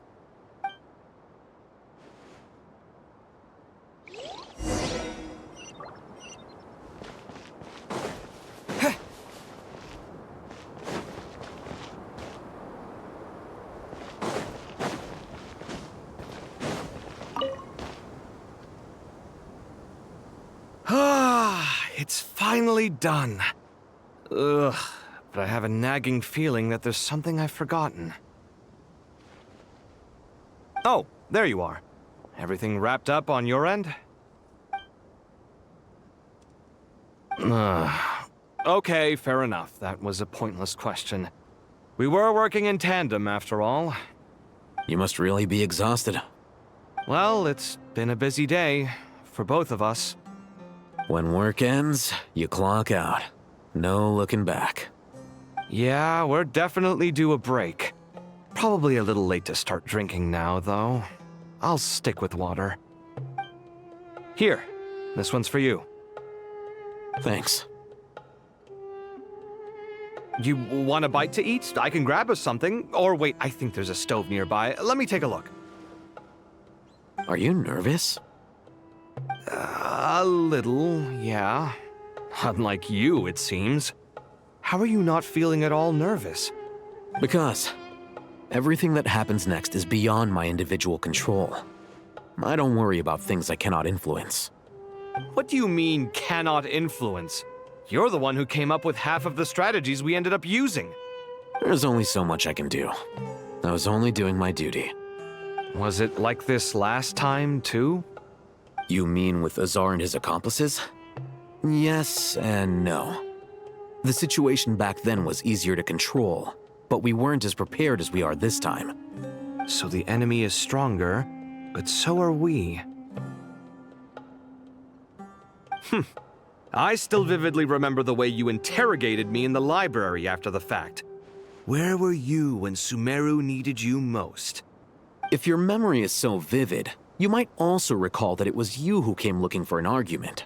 You're often the one who initiates these things, you know. I came for a conversation. I didn't know it was going to turn into an argument. Anyway, at least I showed up this time. So, what do you think? What do I think? I think we're certainly better off for it. It's good having me around to help out, huh? Absolutely. As a citizen of Sumeru, you displayed a remarkable sense of responsibility in the face of disaster. Certainly feels that way. I just shudder to think how the world would have ended up if we hadn't gotten control of the situation. So, do you think this is what impending disaster looks like? The sky is so clear, and there isn't a whiff of decay or destruction in the air. It's hard to imagine that the fall of humanity could happen on an ordinary day like this. Awful things happen all the time. Sometimes people can stop them, and sometimes they can't. What you and I have done is increase our chances of stopping this one. Lofty ideals may provide no defense at all against nihilism, but perhaps little decisions can. Oh, nothing. It's nothing. I hope everything works out tomorrow. It will.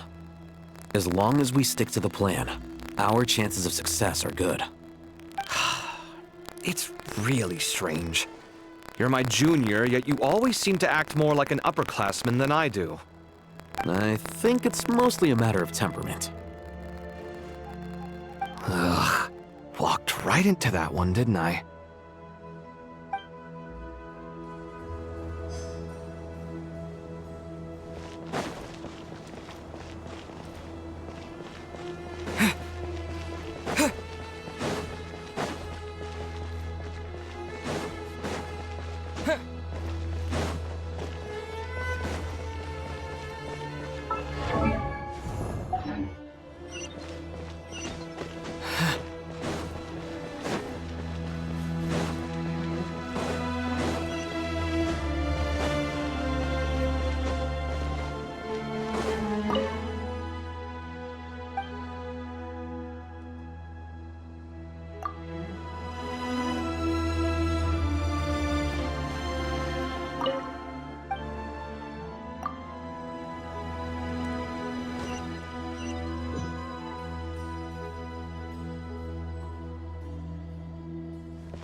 We'll make our move after sunrise tomorrow.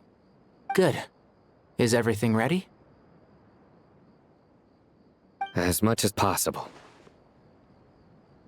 That'll be enough. Don't let the pressure get to you. We'll take things one step at a time. That's how we've always done it. Master Tainari! Mr. Sino! So this is where you were. I brought some juice and some water. Would you like some? I know how easily you get dehydrated in the desert, so you should definitely have some water. In which case, I'll have the juice. I gotta ask, though. Who's on juice-making duty at a time like this? Madame Farazan said she was feeling a little nervous, so I told her about the automatic juicer my friend invented. She took it right off me and started making carton after carton of juice. A juicer? Did Sucrose send that to you? Yeah. I hadn't had the chance to try it out before this incident occurred, but I couldn't bear to leave it behind in Gandharvaville. The juice is very sweet. I think so too. Kale, how are you feeling? Physically, I'm okay, but it just still feels strange to me. Why would a great power like this come to someone like me? I know the feeling well. That same question ran through my mind every day as a kid. At least now, you have someone who can relate to you. All the more reason that you should apply for Spontamod. Tainari fiercely opposes the idea, though. Those two things are completely unrelated. What are we all chatting about, Would anyone like any juice? Oh, you have some already. I had some earlier, ma'am. Maybe give the extra to someone else? Very well, very well. I shall be off then. There's this enormous power, and then there's little old you. You feel like there's no connection between the two. And that sense of dissonance is difficult to get used to. Yeah. But after all this time, I can't believe this stuff still gets to me sometimes. Makes me feel a little childish. Kale, just because we normally keep the conversation light doesn't mean we can't discuss deeper issues. I don't think it's childish at all. You were the victim of a terrible crime. It's normal to struggle with the fallout from it. You have absolutely nothing to be ashamed of. My professor once told me that no incident can be considered truly resolved until the victim says it's over. Your rage and your pain are completely justified. Thanks. Miss Nicole said that the same god remains which were once used to inflict so much pain upon me have now become a weapon with which I can protect everyone. It's like my own personal kind of evolution. Every innocent person who's been hurt needs time to realize that it wasn't their fault. I was the same.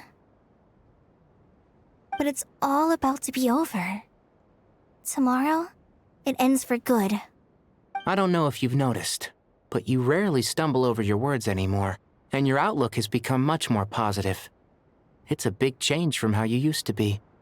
And since this isn't over, you can settle the matter on your own terms. It's time you seized back control. I believe in you. Yeah. Sumeru is my home. And it's so important to me. I have to protect it. No. I will protect it. And once you're done, how about you come back and apply for Spantamod? Stop it with the sales pitch, would you? Hey, excuse me. There are still 3 unclaimed cups of juice here. Why don't you take one each? Ugh, my arms are getting sore from carrying them around everywhere. Madame Farazan, why are you... Here, let me take them off your hands. Thank you, Madame Farazan. Drink up and enjoy my handiwork. I think I'm going to make something else now instead.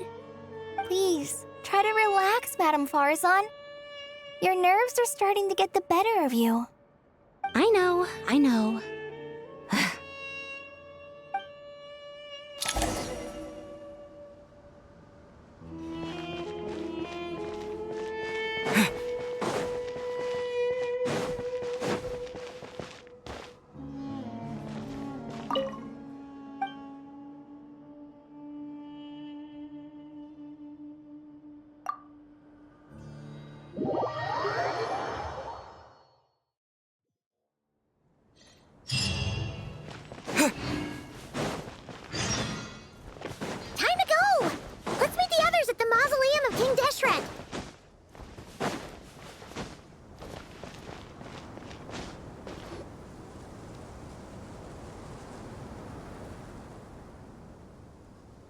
I have not felt this way in a long time. Standing up high, gazing out at the rolling dunes. One cannot know what freedom truly means without first losing it. The Golden Slumber truly lives up to its name as a dreamland. Though desert sands exist there too, no mirage, no matter how glorious, can compare to true beauty. Dendro Archon, what is on your mind? I was wondering... whose counsel I should seek on the questions in my heart. What kind of questions? So many. More than can be put into words. As I once said to a friend, we look, we see, and we comprehend. But the question still troubles us.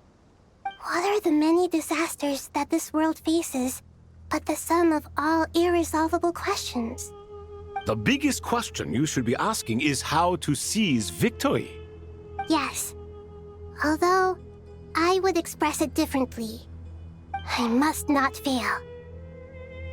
And so the question I am most curious about now is whether the path to victory will be an arduous one. What we declare to be a young sapling, we may, in fact, find to be a towering tree, if we would only cast aside our ignorance and look beyond the veil of time to see her true form. Nahida! We're here! Just in time. My preparations are almost complete. Ready when you are. We're here too. Miss Nicole! Miss Nicole! You run so fast! I thought I'd get a lot of exercise as a forest ranger, but I can barely keep up with you. Sorry, I got a little carried away. Lesser Lord Kusanali, the equipment is ready, and the modifications to Aru are all complete. As discussed during our meeting, accessing Irminsul via the Akasha is no longer feasible at this stage. There are other options, it's just... they're a little more extreme, and more technologically demanding to implement. Maybe you should take it from here. The architecture and functionality of the Akasha terminals overlap considerably with Aru. There is reasonable evidence to suggest that one was developed based on the other, or that they both utilize technology of the same origin. As long as the transplant and merge operation succeeds, Aru should theoretically work on a scale greater than the Akasha and approximately equal to Irminsul. It will become the largest active computing device in all of Teyvat. A system this powerful is capable of a lot of different things. In the past, the Akasha was primarily used for one-way information transmission, but I suspect it could also serve as a central bridging hub. In the pursuit of greater knowledge, some scholars have attempted to connect their consciousness to Irminsul through the use of terminals, incense, and meditation. Correct. In academic language, scholars who reach that stage are said to have entered Satyavata life. Hypatia has performed this practice many times in the past, and she was once under my care for a period of time. Right. And this at least proves that there is a zone within Irminsul that can be connected to. That's right. Providing wisdom to the people is one of the very reasons for Irminsul's existence. I think I understand where you're going. Please, continue. In that case, I'll skip to the conclusion then. We need to further modify Aru, merge it with the Akasha, manufacture terminals, and distribute them to every single person we can reach. Every person? Even the desert folk? Yes, everyone. I've already calculated the amount of raw materials we need. So you mean we're going to get new Akasha terminals?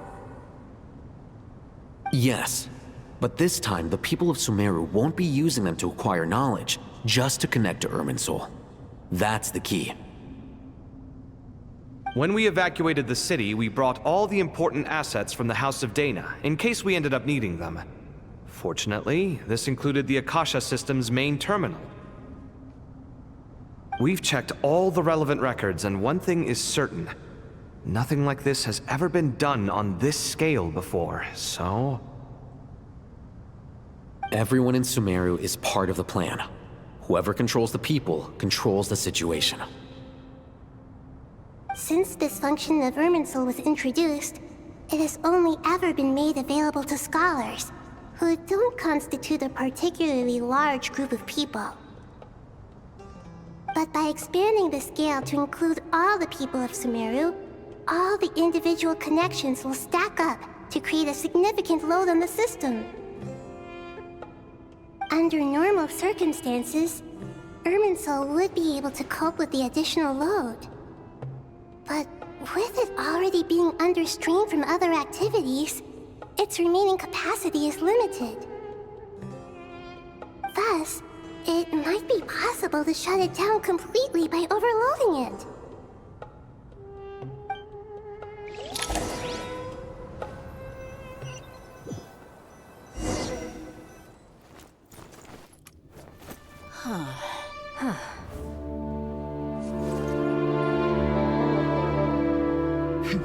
Counting down. 3, 2, 1. Are you ready? Ready!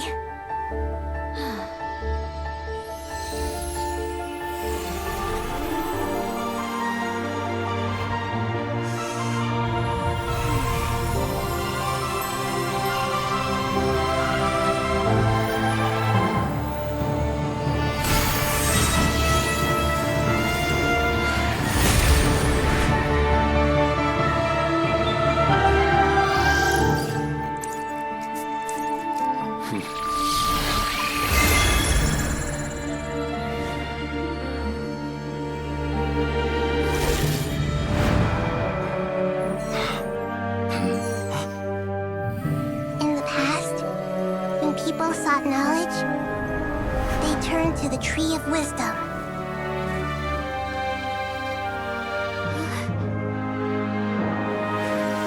Today, we use it to save Sumeru and the whole world. These boughs that nurtured learning must not become tools for destroying the world.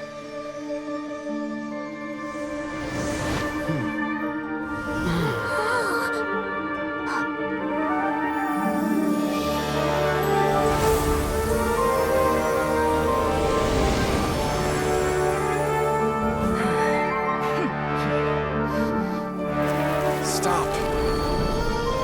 Please stop. transformation.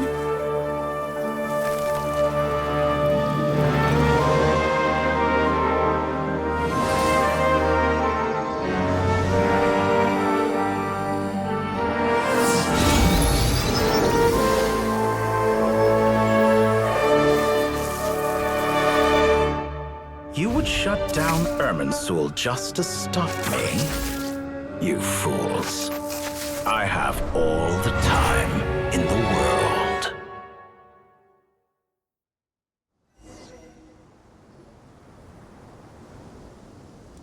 Success! The evil Irminsul tree has stopped growing! Great!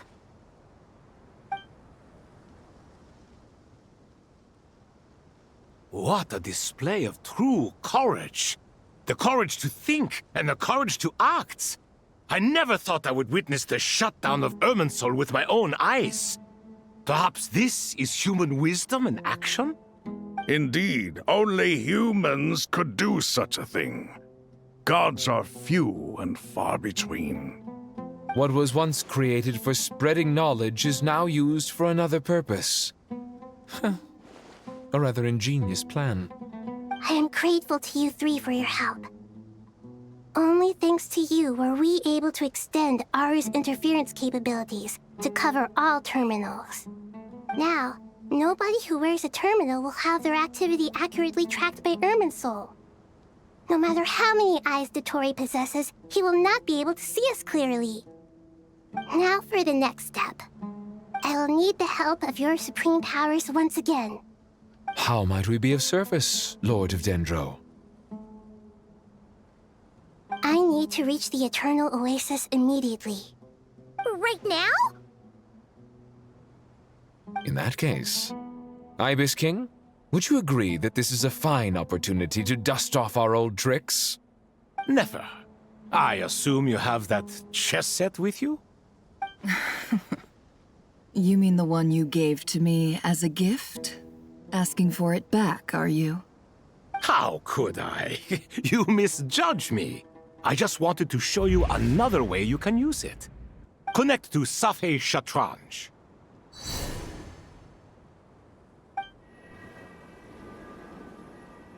Safhe Shatranj? You mean that place in the desert?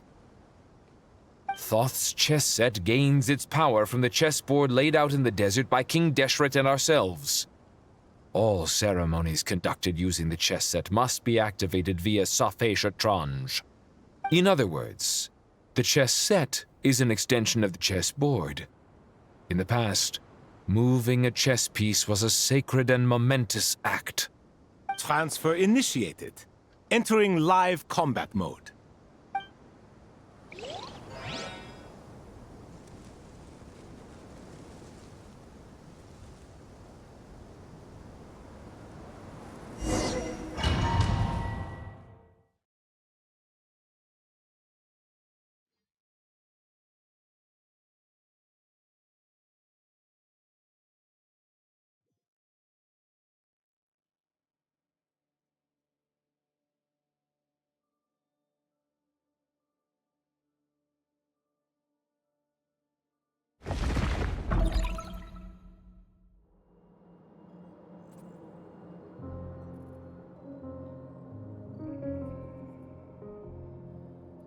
We haven't heard a single word from our spy in the desert.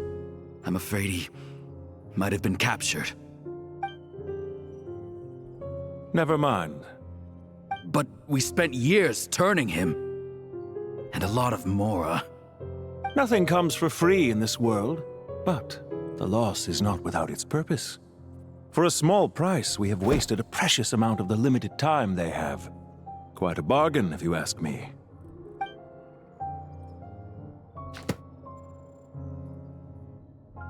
Understood. Weighing profit against loss is a necessary part of life. But to tell the truth, I have been operating at a loss since this all began. Since many centuries ago, in fact. For instance, why would a banker act as the executor of a will? If you hadn't deposited your personal belongings at Northland Bank, I would have no reason to be here right now.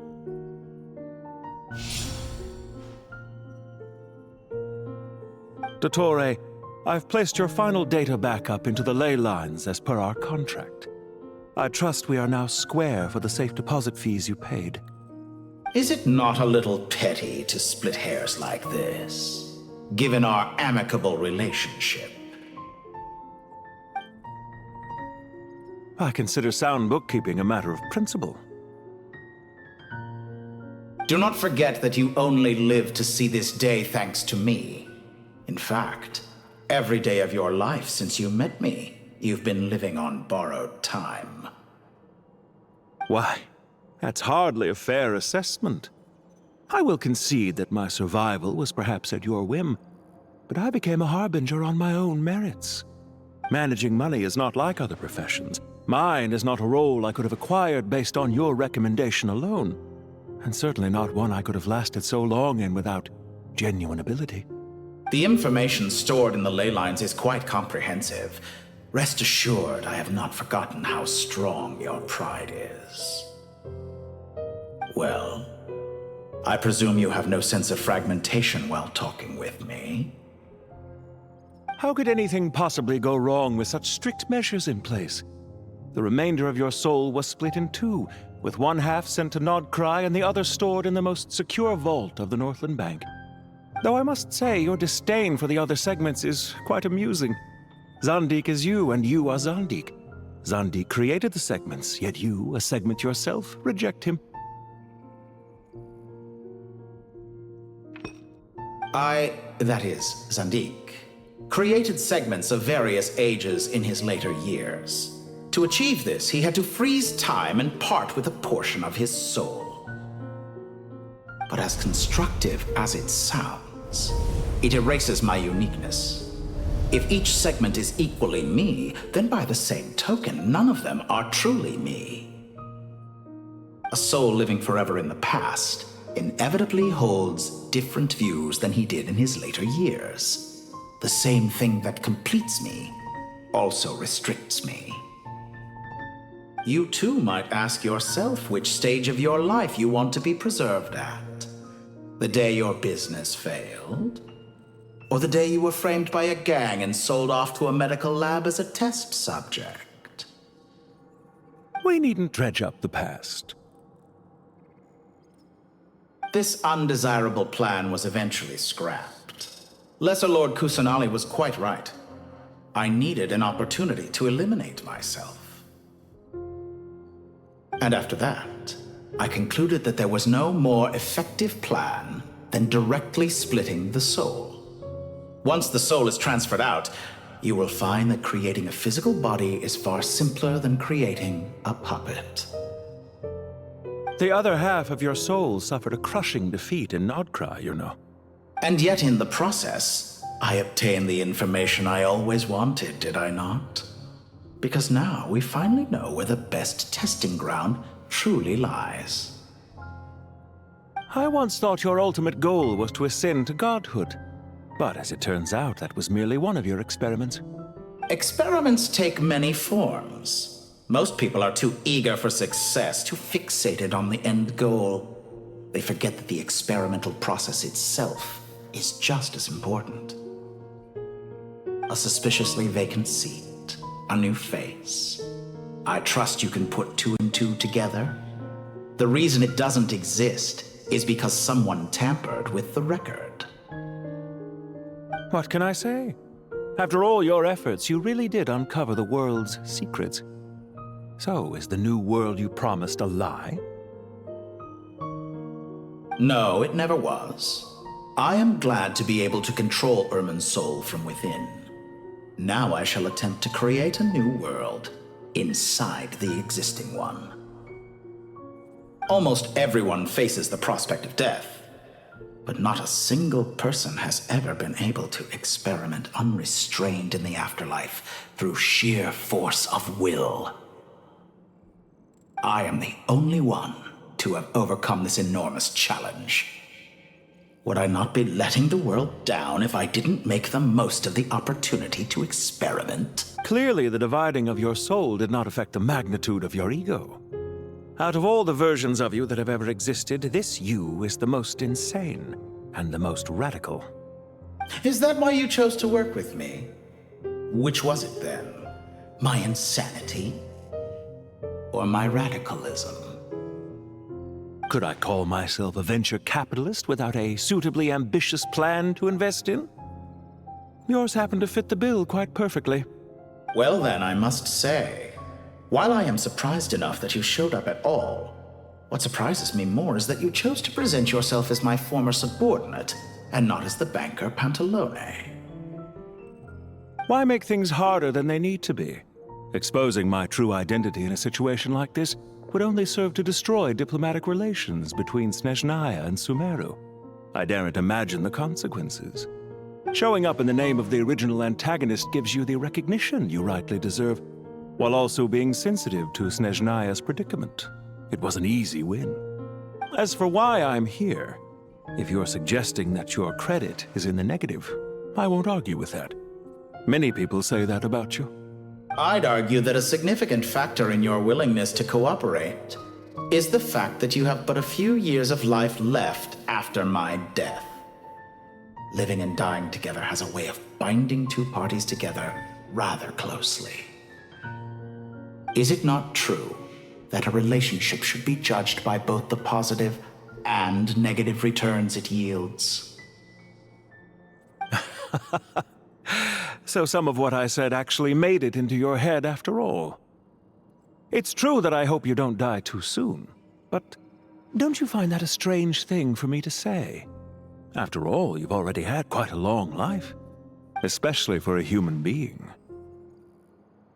Let's not pretend that you're any more innocent than I am. Are we not the same in this regard? We both despise the existing laws of this world, and neither of us enjoy being under anyone else's control. Is it really so greedy to want the world to operate by a new set of rules? Of course not, my dear friend. And as I've said before, mutual interest is the foundation for the most reliable of relationships. You can attest to that. I just hope there never comes a day when I have to work too hard to prove that. Regrader, sir. People have been spotted approaching Sumeru City. How strange. Despite your access to Irminsol's data, it appears the soldiers noticed before you did. They must have found a workaround. Well, Dottore, I trust you know what this means. The fact is... They're coming. They'll breach the city gates any moment now. But even so, I would say Irminsol is a wonderfully convenient thing on the whole. If you do manage to create a new world, perhaps you could plant one outside my office, too. I'll consider it. What do you need me to do? Stall them? The experiment will take time. Stall them for as long as possible. Very well. But you're really asking for the moon here. Have you heard this story? There was once a guilty man, kneeling in the center of a church while an angry mob outside waited to bring him to justice.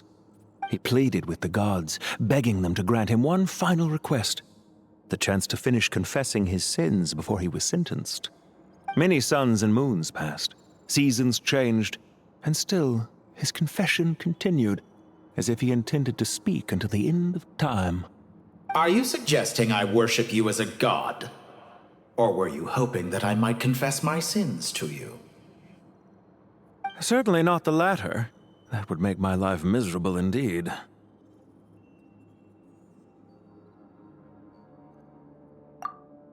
Isn't it a little too early to be saying goodbye? Not that I wish to keep you from your business, of course. Very well. Let's leave the conversation there for now.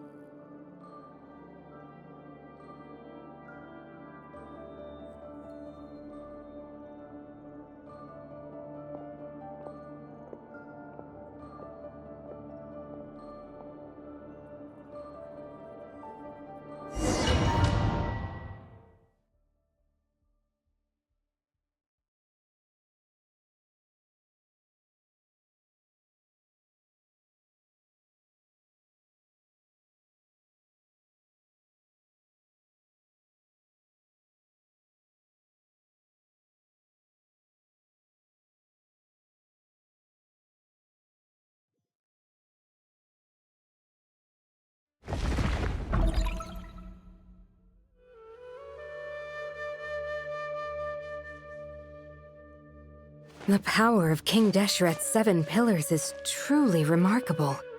With just a chessboard, you can move an entire unit across the material plane. Yeah, sets us up for a much easier fight.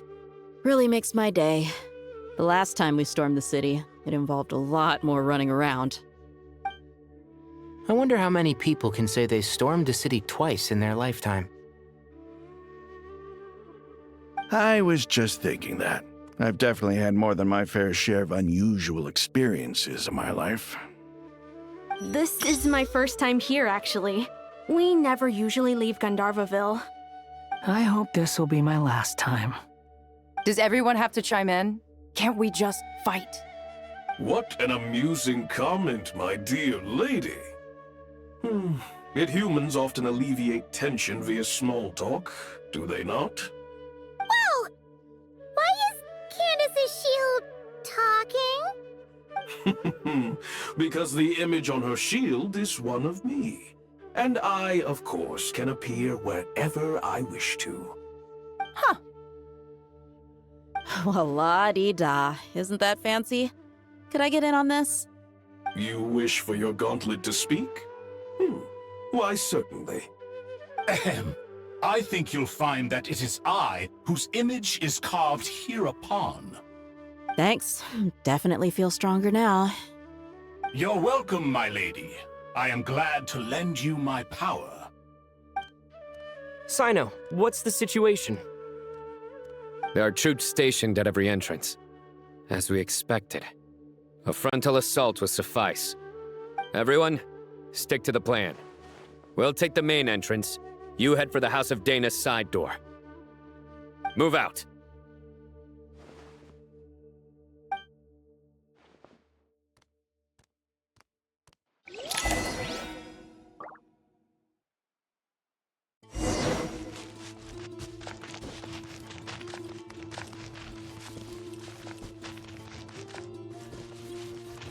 Out of my way! Take this! Watch out! Ah! Get lost. Whew. Thank you, Jet. You gotta be more careful. If you're not ready to put your life on the line, you can't be certain of defeating your opponent. She's right. Keep your wits about you, Rana. Condemned!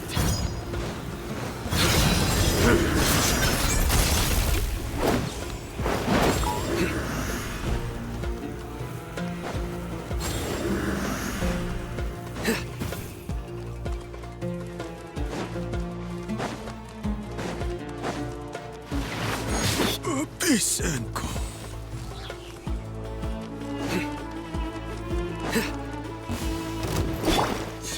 Pay your dues. Do your work. Buckle up.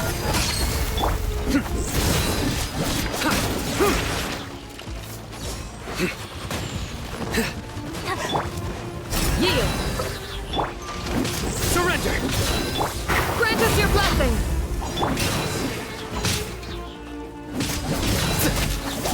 Futile! Leaving so soon? Let's get it on!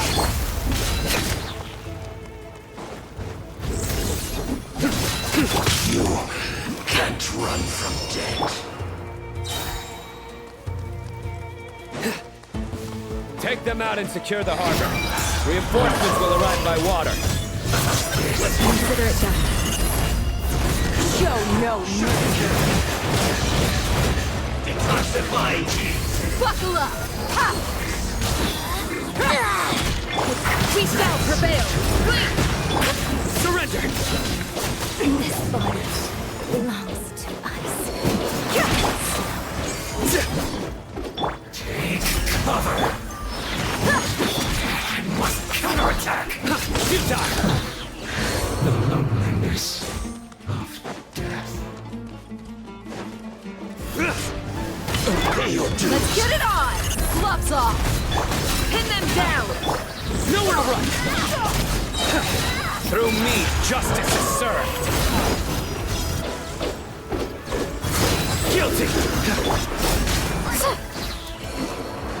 Hear my prayer. Use the force on the line. Do your work! Save yourself the pain. Nowhere to run! Judgment is upon us. You asked for it! Resistance is futile. Save yourself.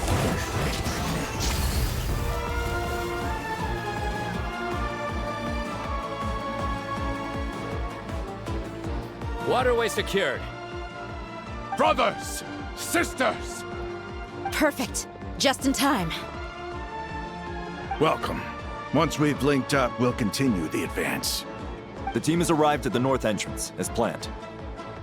Good. Press on.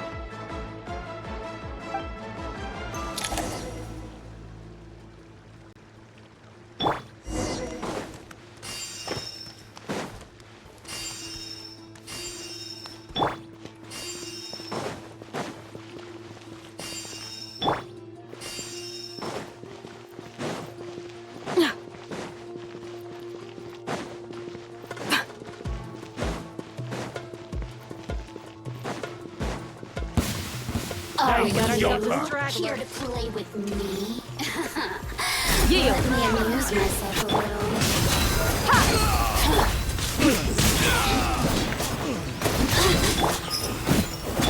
Grant us your blessing!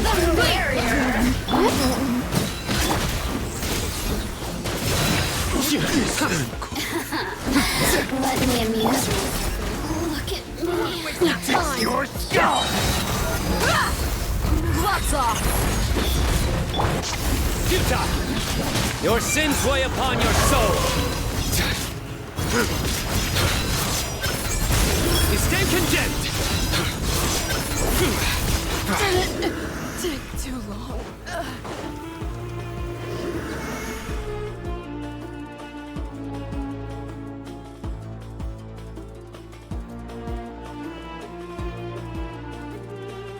Look out! It's an ambush! Finally. We need to hurry. Take the middle road now. Mahamacho Sino, area clear. Don't relax just yet. More Fatui approaching from the right.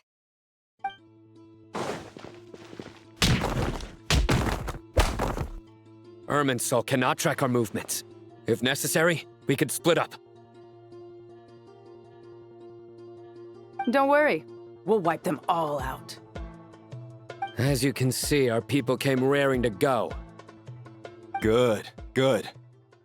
How are things with the Traveler? Can Tainari keep him safe? Don't underestimate Tainari just because he's a forest watcher. He can handle it.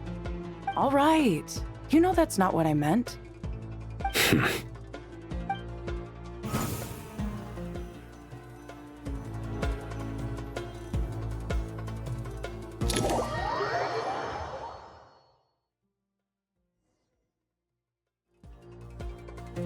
Sino and the reinforcements have drawn the Fatui's fire away. It's our turn. By using a cluster leaf of cultivation, we can pass through certain terrain silently. Good luck with that. We'll just fly up there. Huh? Oh, yeah.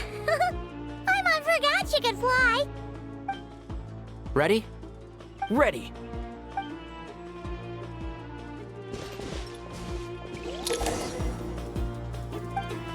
And shroud!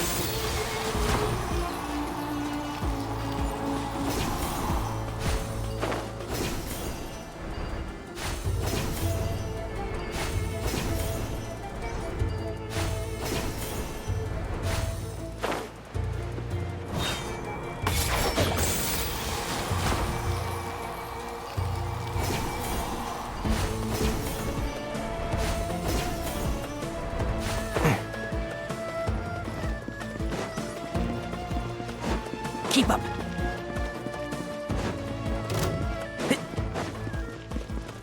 Squall and Fury. Know your place. Couldn't. My everlasting. So quiet. Keep up. Keep up.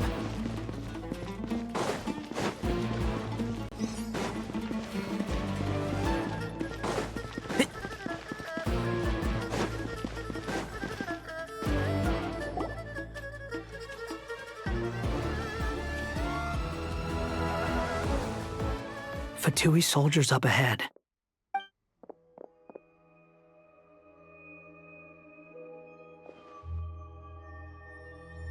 Careful. Prepare for battle. Hey! There's people over there. You have some nerve showing your faces here in the center of Sumeru City.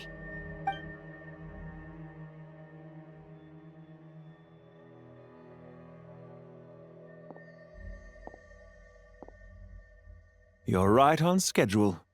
Well, this guy sure as heck isn't your average Fatui sergeant.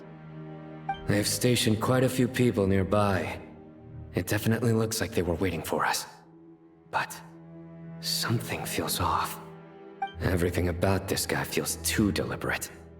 I highly doubt he's just a subordinate of Dottores.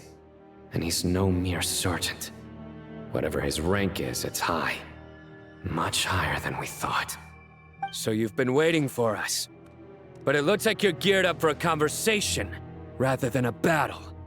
Very clever, General Mahamatra Sino. I know you're the one in charge of this siege, and I look forward to making a deal with you. A siege? Sumeru City belongs to us! Historically, yes. But things can always change. We have quite a sizable force with us, you know. For instance... There's a Fatui ambush at the north gate. Can you handle him? We can for now. Yes, I'm quite sure both sides can hold their ground for the time being. The battle has not yet reached its climax. But what happens next? Do you enjoy watching bloodshed? Surely some of those here are people you count as friends. Once a war begins, some people must die. I doubt you wish that fate upon anyone you know. Wait a second. It's a trick. He's not even Silence! He disappeared. What was that? A ghost? Curses! He was never there to begin with.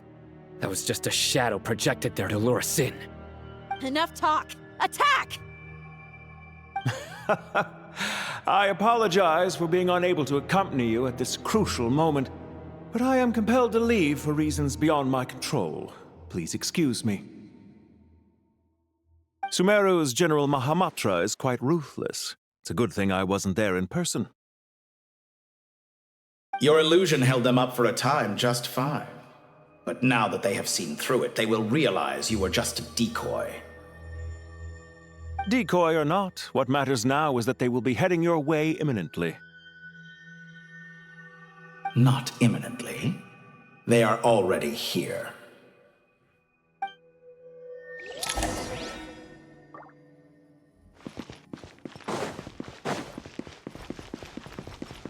Keep up.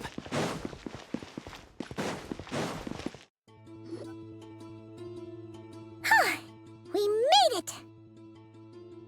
This is far enough. Tainari, you go help Sino. Don't worry about us. We'll manage from— Are you sure you don't need me to stand guard? No need. Once the connection is established, we'll disappear from the sanctuary of Surasthana. Go help the others. All right. Goodbye for now, then. Please tread carefully.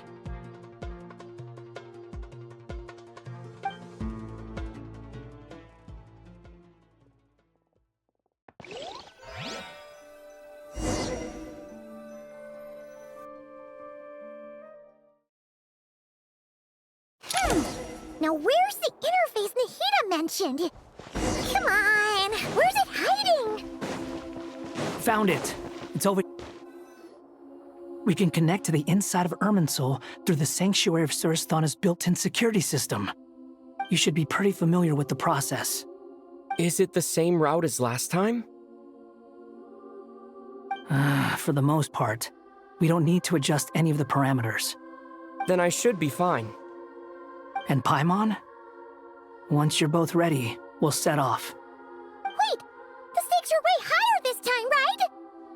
Maybe Paimon should stay outside and help the others. Then, you can focus on the fight without having to worry about Paimon.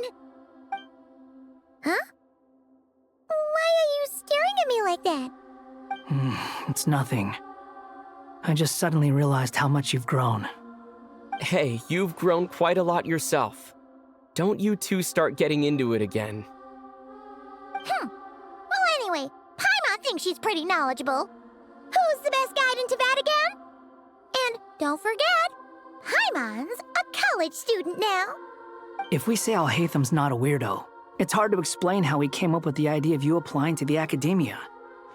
But for all that he counts, you're doing surprisingly well in your studies. Just goes to show how important it is to have someone supporting you. And Paimon's not the only one. Let's not forget that you only became a student because of Nahida's personal recommendation. That's fair. I have learned a lot in Sumeru. Oh yeah, did you ever come up with that ugly nickname you promised me? What? No way! We're friends now! Paimon gave up on giving you one ages ago. Anyway, isn't Hat Guy enough of a nickname for you? Fine. Suit yourself. We need to go. Paimon, if you're staying, look after yourself. Will do. Paimon's gonna link up with Tainari and Sino. You guys are the ones who need to be careful. We will be. Bye for now.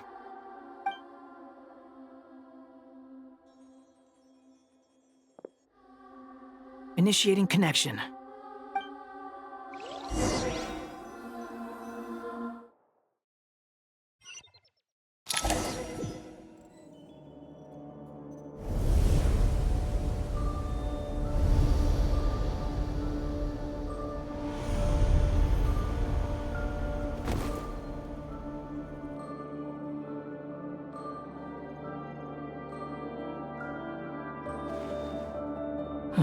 Well, here we are again. Come to think of it, I still don't even know where we're going. Thanks to our terminals, it should be impossible for Irminsul to read. I can... Don't tell me. Only you need to know. That way, whatever happens to me next, it won't affect your progress. Listen to me. Your safety is just as important as mine. Don't even think about sacrificing yourself for the greater good. We came here together, and we're leaving together. All right, if you insist. I won't argue with you.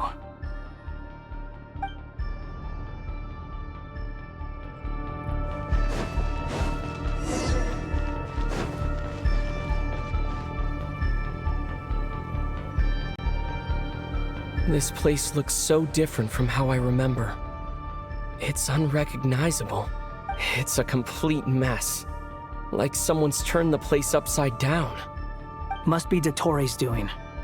Either he's searching for some information he needs, or... It's still changing. He has to know we've entered Irminsul.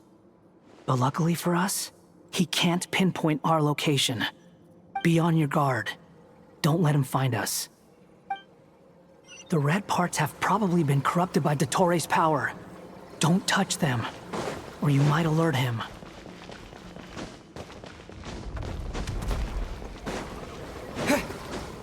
He's looking for us. Tread carefully. That wall could be a problem. Fortunately, it looks breakable. Give it a shot.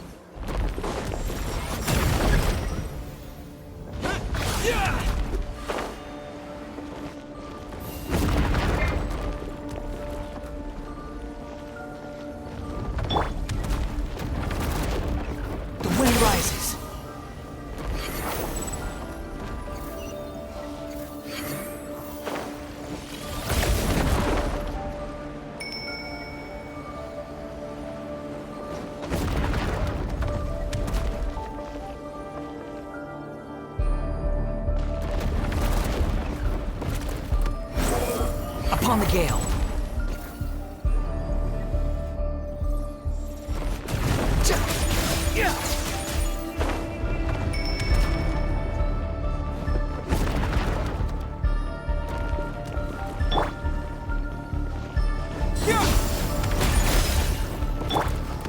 Squall and Fury.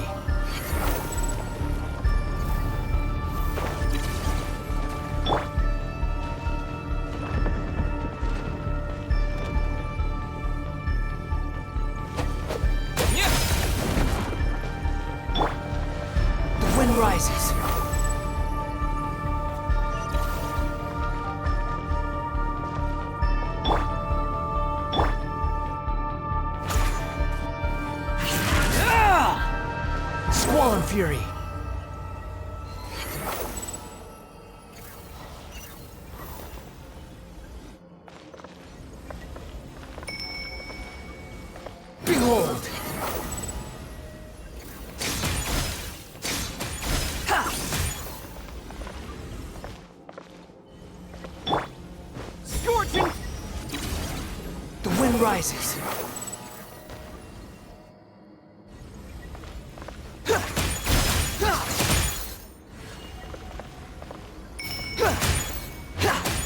Behold!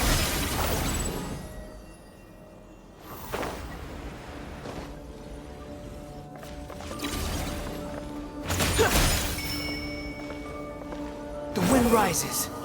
Search for it. The same old trick again? Are you kidding me? Let's handle it just like we did before. This cheap trick isn't gonna stop us.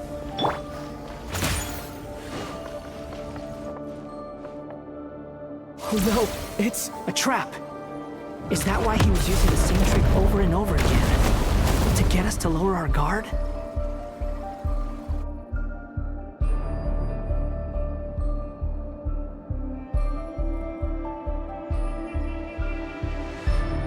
I'm trapped!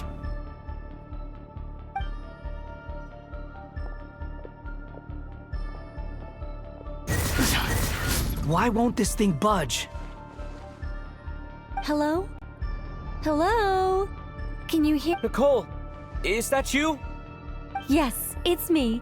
I'm monitoring your progress from inside the Eternal Oasis, and I have to say, this terminal is simply marvelous. It makes tracking you so much easier. I couldn't see anything at first, but now that you two are inside, I can use your location with support from the terminals to get a partial view of the situation inside Irminsul.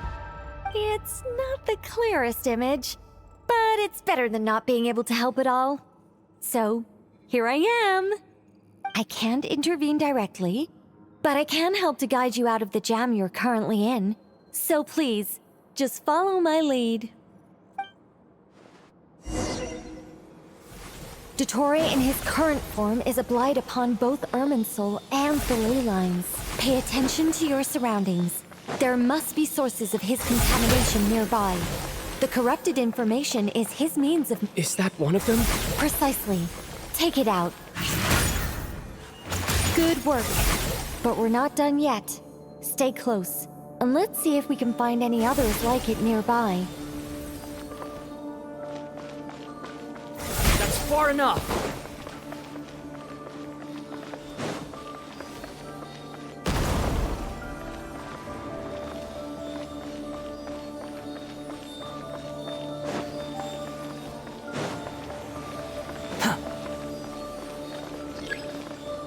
Behold! This must be another one. Agreed. Now... Wait! Watch out! It's Dottore. I think he's... The seal is broken. Quick! Get out of there! Following me. And where exactly do you think you can run to? What is that? Pursuers! That's gotta be it! Run! Don't let that thing touch you. Dodge that attack!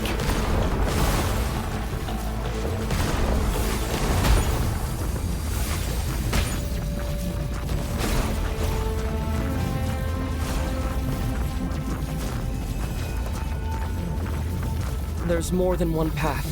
Which way do we go? To the left! Trust me!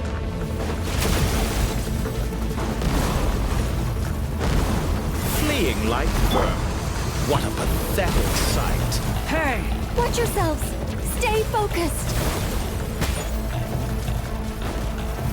There's a cliff ahead. Jump! More of those corruption sources. Destroy them as you did before, and open the exit as quickly as possible. They're relentless. Is he trying to wear us down? You'll just have to destroy these too. I think the pursuit is over. Hard to say. Stay alert.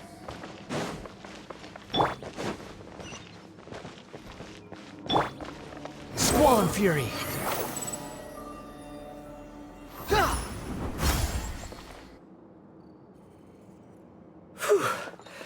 I think we've made it to relative safety. Phew, goodness. That was tough. You doing okay? I'll be fine. Don't worry. Take a short rest, and then... Nicole? Nicole! The connection's been cut. But that means... Look at you supporting one another. How very touching.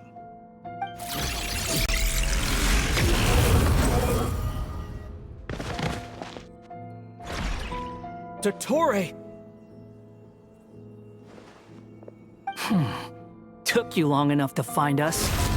You're more useless than I thought. Oh, really? I think I deserve a little more credit for my methods than that.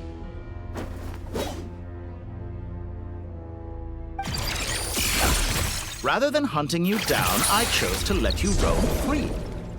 I indulged your presumption that I was unable to track your movements, played along with your clever little plan. Fleeing is for animals, but I rather enjoy watching you flee. Some things lose the will to run altogether as soon as you put them in a cage. If that's true, then why did you come looking for us? Because I wanted to observe you up close, of course. Don't misunderstand me, I'm not here for a fight. Is it so unusual that I wish to greet my old acquaintances in person? After all, it's been a while. Scaramouche.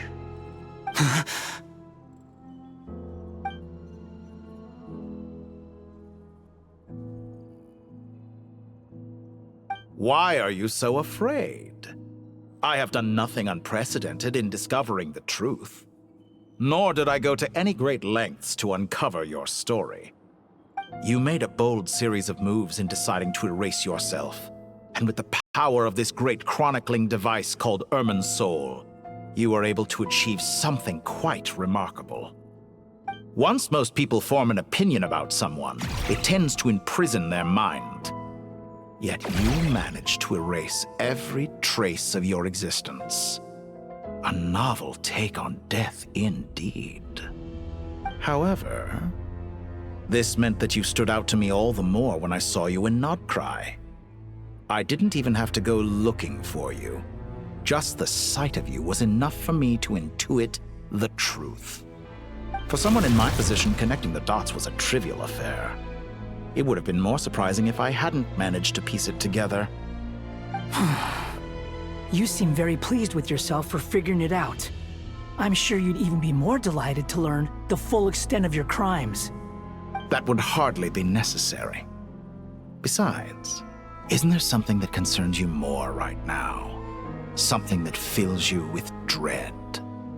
Let me put your mind at ease. I have no intention whatsoever of restoring any of the records you deleted. For one thing, it would be exceptionally difficult. But more to the point, I doubt that the prospect of losing your current life is all that frightening to you. Because in your case, the cruelest twist of fate is that you'll never again have the chance to make up for any of your mistakes. Isn't it? Dottore?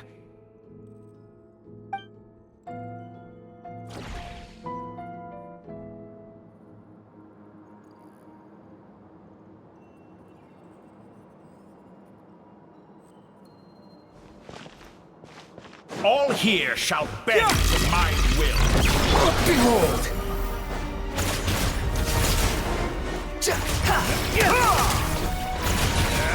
I'll meet the wind rises.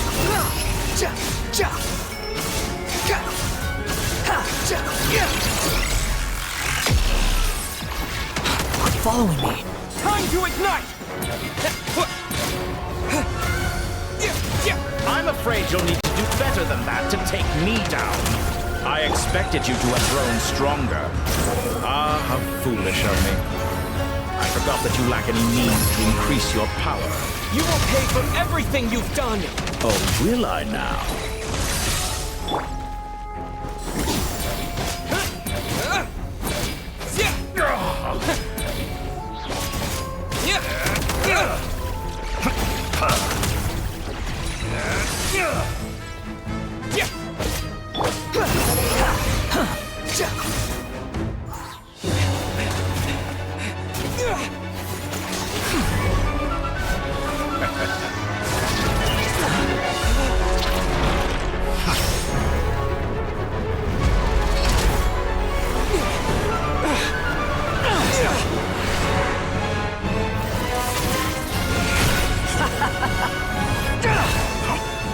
Does the prospect of death amuse you? I could ask you the same question! I'll distract Ettore. You focus on the mission. Got it!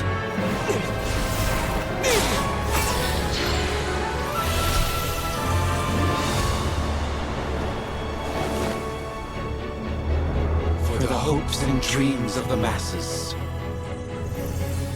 Open the secret door on this enchanting night. May wisdom's light eradicate ignorance and darkness, and hereby fulfill our ancient vow. Commence data extraction.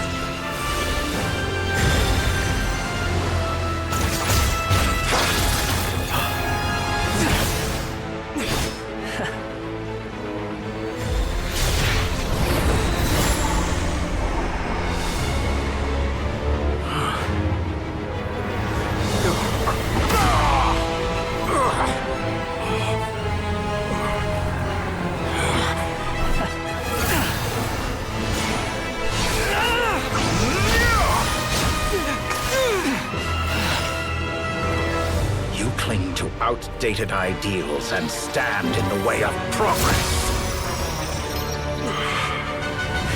You will pay for interfering with the grandest experiment of all time.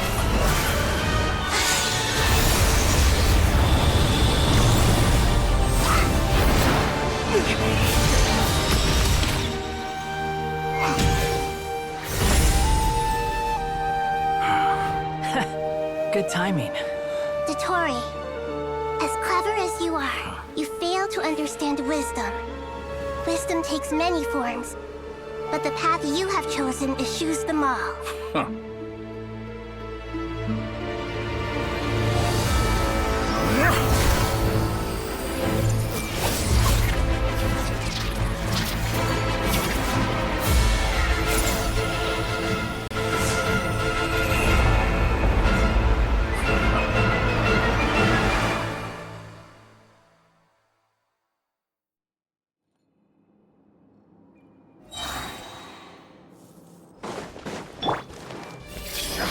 My strength is fading! Since you are within Irminsul, it stands to reason that any power you wield comes from it. For extracting the information from Irminsul, just to strip me of my power. I will find his weakness.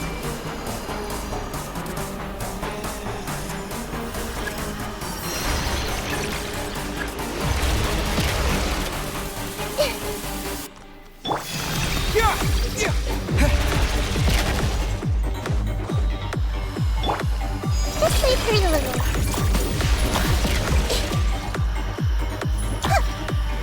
Hey!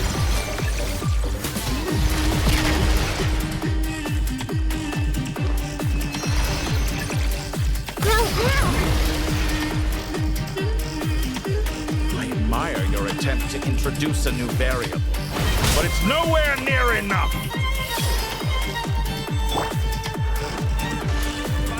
Fly! Wind rises. Just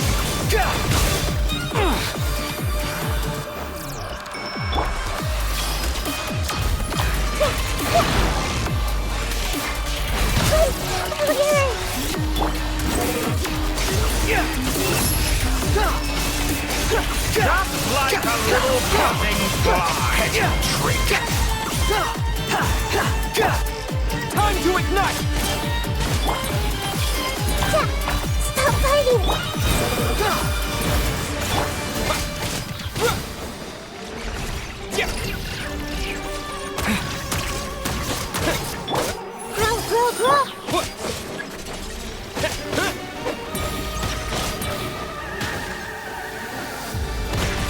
Let's try this!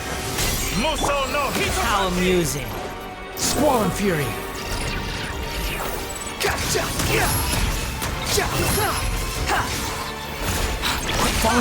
You won't distract! You're so close! Just hold on a little longer! I'll hold him up. Traveler, Hat Guy, the rest is up to you. We certainly have a knack for surprising each other, don't we? I'm just getting started.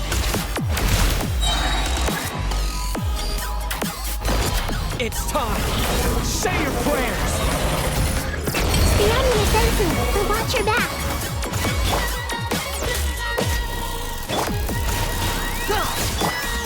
Scorching burn! Behold!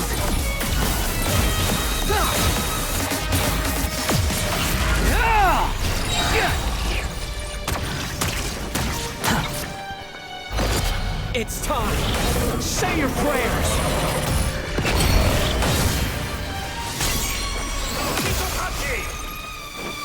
Squall and Fury!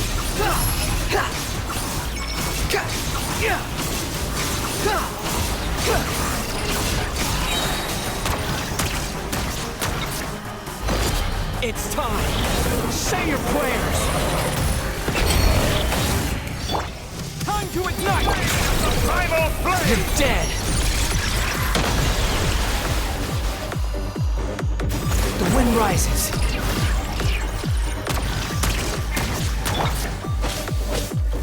Yeah! Behold! Too slow.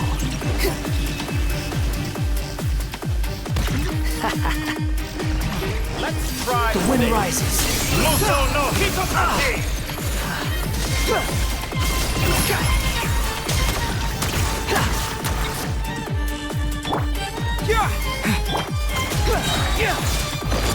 It's time. Say your prayers.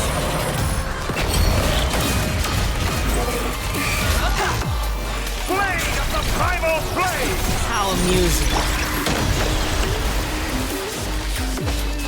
Scorching bolt! Behold! Search for it.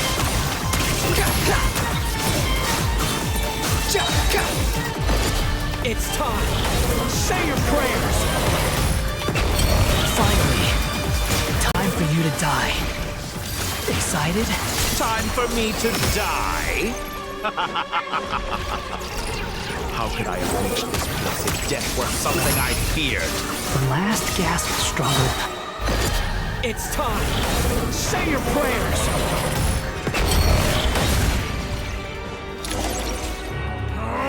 That's enough!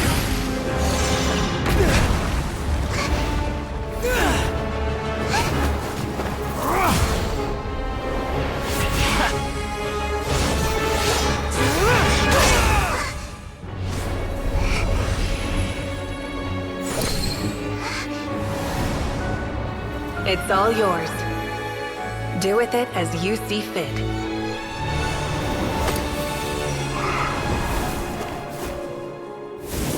Just as you say, this world is home to some archaic things. And as you suppose, you are a formidable opponent. You have long coveted the secrets of wisdom. So now, I will demonstrate true wisdom in action. I invoke my supreme authority as the keeper of Irminsul. Commend me or condemn me. But give your verdict now!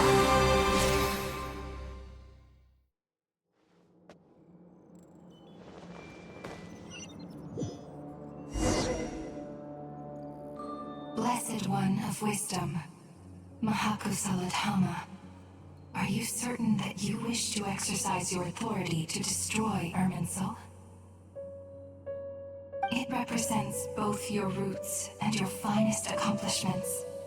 You truly intend to abandon the very thing you have always fought for? This is my decision. Irminsul has been corrupted beyond redemption. Irminsul is the original tree of Tevat. It is the means by which the heavenly principles maintains fate itself. The 7 Archons should honor and revere it, for their authority was bestowed upon them by the heavenly principles. It is precisely because I honor and revere it that I fight for the humanity it exists to protect. Wisdom is knowing how to weigh the options and make the right decision. If you truly care about the fortunes of this world, then it is me you should seek to preserve. Planting a seed begins the chain of cause and effect. Since you have become a great tree yourself, Why should the loss of another tree be anything to fear? Till we meet again, Lord of Dendro.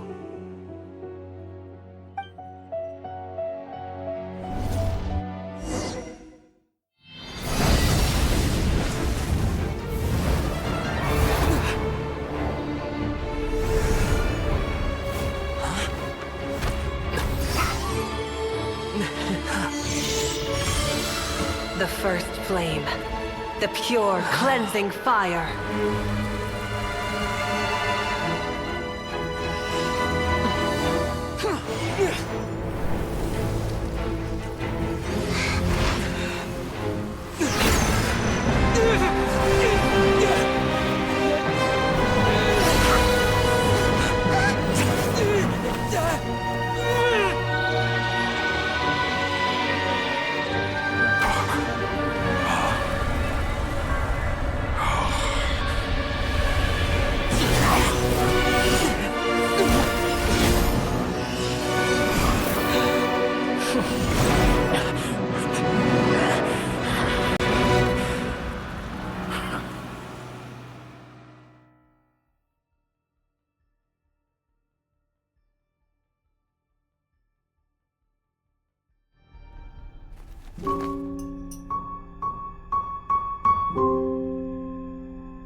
Shall we? Where were we? I was suggesting that you needn't perform when signing a contract. You're only sitting here because your bank demanded an evaluation of the trustee. So you told a story about a young scholar from a merchant family in Sumeru? I told a compelling tale, didn't I? The post-expulsion story is far more captivating. The human experiments or the elixir of immortality? The part where you die. Ah, yes. My favorite part. The 35-year-old Segment thought of himself as Dottore, reserving the name Zandik for the original specimen. Of all the Segments, he was the most selfish. After his expulsion, Dottore searched for a new direction. He joined the Fatui, studied Elazar in great depth, secured resources. He was rather fortunate in his career. Zandik turned to Conrian technology and successfully created his segments. But this was not immortality. Even with backup segments, his body would still age. Still, thanks to Snezhnaya, Zandik found the ideal base for his experiments. Then a perfect partnership materialized at a crucial moment. The year that both parties realized they needed more time. Fortunately, Zandik succeeded. In a miraculous turn of events, he gained the extra time he needed. I seem to recall it differently. All right, it's true. No matter how much elixir he took, Zandik remained human and continued to age. Then, on the morning he turned 85... Help me up! Call for help! Surely he would be rescued, Zandik thought. But to his surprise, no one helped him. Zandik was too selfish for that. Don't forget, you're one of us. Yes, and we're all waiting. Waiting for me to die. Pantalone arrived for a meeting and happened to witness what followed. He found it unsettling. I never said that. But the Zandiks were unfazed.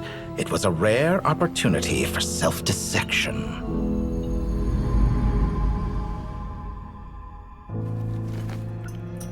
What does all that have to do with you depositing your data at Northland Bank? It has made me cherish my time in this world all the more. Fair enough. So you do have a sense of self-preservation.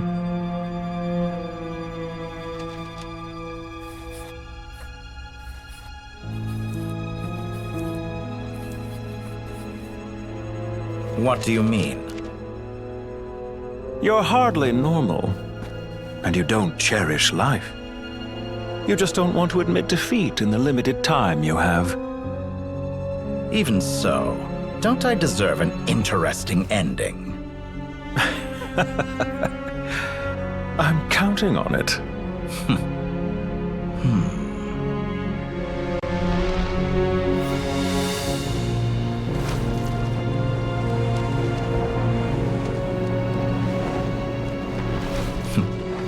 If nothing else, I expect my funeral will be a grand affair indeed.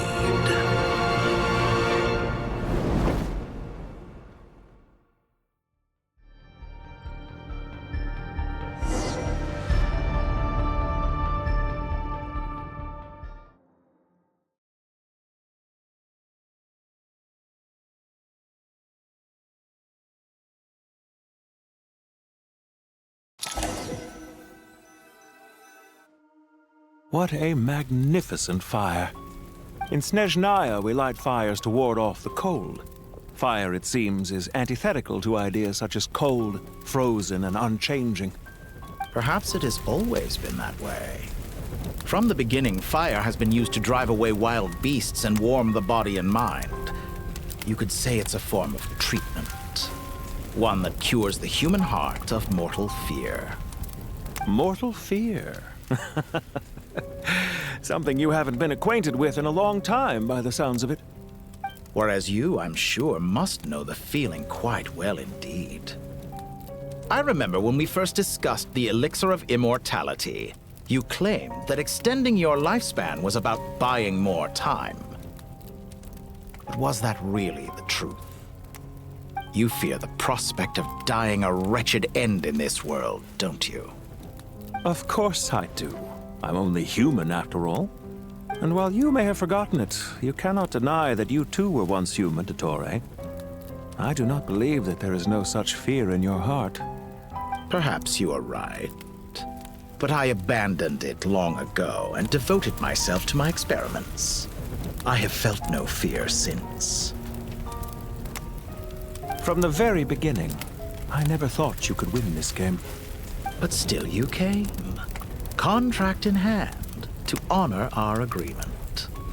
Because I am a reputable partner. And as we have discussed, experiments are about more than results alone. The process is equally important. I have come here and completed my creation, and I do not regret my decision. I'm afraid your journey ends here. After I die, there will be no one to make the elixir of immortality, and your remaining stock will only last a few more years. How then will you prove that you didn't perish in this incident alongside everyone else? When I feel optimistic about market environments, I never forcibly adjust them. They have their own direction, and I myself am one such environment. I have been quite particular about many things in my life. But where the manner of my death is concerned, I choose not to be. You make yourself sound so magnanimous. Oh, but I am. And I hope you will be too. It may have been a long time since anyone told you this, Dottore, but I recognize that you are a truly rare talent. Ha! I can see it. The experiment in blasphemy that I've been performing all this time. It has been a long process, and I do not care about the results as much as people might imagine. If the very goal of your experiment was to explore infinite possibilities, then there was never any reason for it to end. Indeed. Yet now, the experiment has officially drawn to a close. What should I call you? Zandik? Or do you prefer Dottore? Suit yourself. Goodbye, Feofan. This time, that's what it truly is. And don't I know it? Goodbye, Zandik.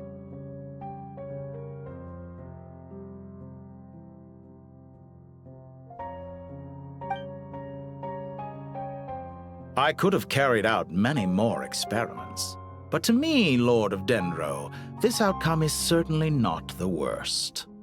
I believe you. But unfortunately, this is where it all ends for you.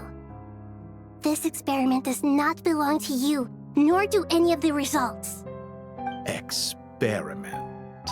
It sounds like you're trying to outdo me in my own field. Wisdom is conveying information in terms that people can clearly understand. You know exactly what I mean. Indeed. I can see no further outcomes. Ha. You have a formidable mind, and you are braver than I thought. Setting fire to the very thing your survival depends on. Your previous threat was empty, but this time, it is real. When necessary, wisdom can be as fierce as an inferno. Some of the flames that incinerate you come from within yourself. Perhaps you are right. You see what lies at the bottom of the human heart, and that is your wisdom. Here is where your journey comes to an end. All that is yet unknown belongs to those of us who will carry on living. It seems I have unwittingly been your arch-enemy all along. But now, it's all over. I do not deny your intelligence. But what you refer to as experiments, I would never describe in those terms. They are events that take place in the real world, and they are so much more than mere data. Goodbye. We will never meet again.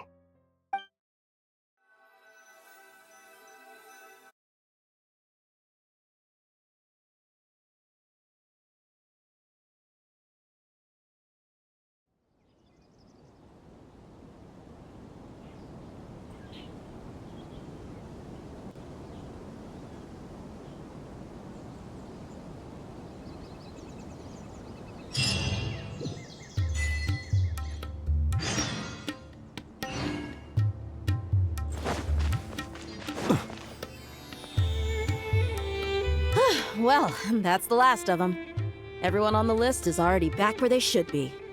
It was a long, hard road, but we finally finished escorting everyone back. I just pray that we'll never need to leave again. I hope we can stay here forever in this peaceful paradise of our own choosing. Paradise. In the annals of the Temple of Silence, that word carries great significance. It represents the hopes and desires of the gods. Their longing for a place to rest. I wouldn't think gods need such a place. People always think they're the only ones who can lose their homes. They forget that gods too need a place to reside. As the Goat King once said, "A god without his people shall cease to exist." Gods need their believers every bit as much as their believers need them.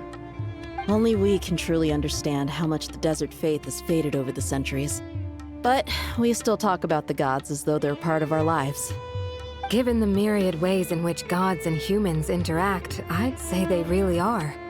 How else could Dunyarzad consider the Dendro Archon a friend? Well, that sounds about right to me. Describing them as friends sure makes us feel a whole lot closer.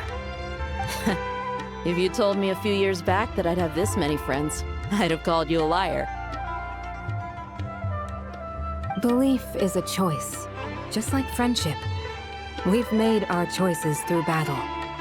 The right ones, wouldn't you say? I'll be heading back to the Temple of Silence. I heard the Goat King and the Ibis King decided to pay us a visit. How about you? It's back to Aru Village for us. Still plenty of supplies to distribute and people to help. Until next time, old friend. As long as you can find the time, you're always welcome to visit us in Aru Village. Right back at you. Make sure to drop by the Temple of Silence the next time you're free. Or it is that two of the other 7 pillars, Shezapang and Bennu, might also be dropping by. Since you're wearing the symbols of their power, it'd only be fitting if you came to see them for yourselves. Dropping by? That makes it sound like they're visiting a neighbor's home. Well, the temple was founded by Hermanubis, so I guess to them, that's exactly what it is. Guess that's true. All right. We'll make sure to find time to stop by. Stay safe on your journey home. I will.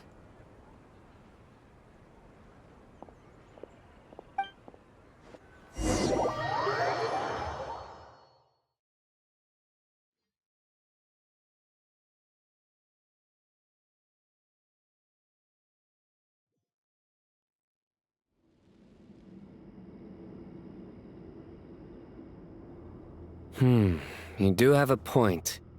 See? Retirement has always been a problem, especially for old-timers like us who've been locked away all these years. You finally step out into the light, and bam! You're face to face with a whole different world. Naturally. What do you think, Layla? Huh? Why would you think to ask me? How could I possibly be qualified to decide where the servants of King Deshret should live? Sorry if my question was unclear. Do you think their statues will stand out too much if we place them here? Hey, I never agreed to this. How could we possibly allow our statues to be left in Hermanubis' home? That would be like breaking into someone's house, then pretending it belonged to you in the first place. Different beliefs can coexist. We still need to respect one another. By which you mean, you two plan to stay at the Temple of Silence, for a while at least, but you have no intention of relocating your statues here. So, you see this as sort of a family visit? Is that correct? Family. You could say that. In a sense, Hermanubis would view this as his home. Just look at this place. Magnificent, is it not? The sad truth is, in the past, all three of us invested so much into misguided ventures. We failed to build what we should have, and wasted so much time instead. And what do you mean by that? I mean that for the most part, time spent associating with the likes of Sobek, and, let's say, Thoth, might reasonably be considered wasted. Why does that not surprise me? Go on. Anyway, given how much time we'll all be spending together, I'd say that the bonds we built will end up proving to have been a sound investment. Once Sethos, the current leader of the Temple of Silence, returns, you can discuss the matter of staying here with him. But judging by the expressions of everyone here, I imagine you'll receive a very warm welcome. This sacred ground houses untold knowledge, after all. What better place for the servants of King Deshret to appear in the mortal world? How about we share a meal together first? I imagine it's been many years since you last tasted fresh food. Oh, that sounds wonderful!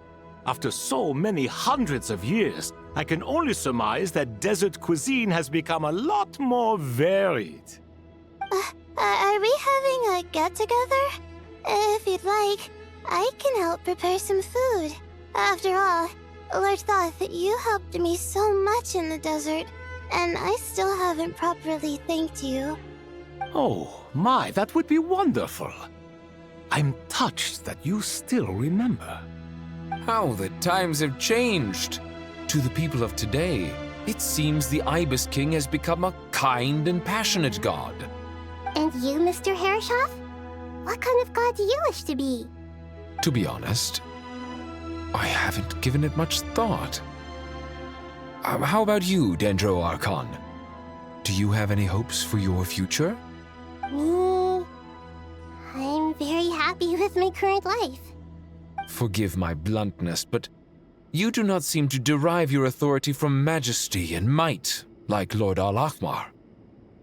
Clearly your approach has its advantages, but also its dangers, don't you think? I do, but projecting a majestic front doesn't really suit me.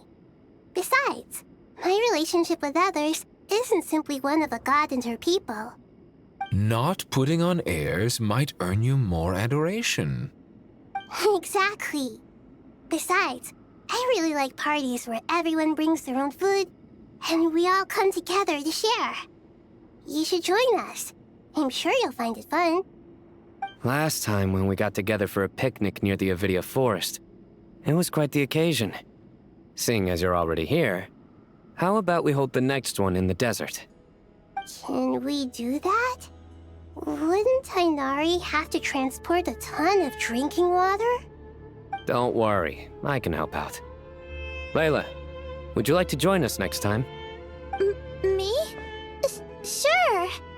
The more the merrier. That way we... Don't take this the wrong way. I just think you should know.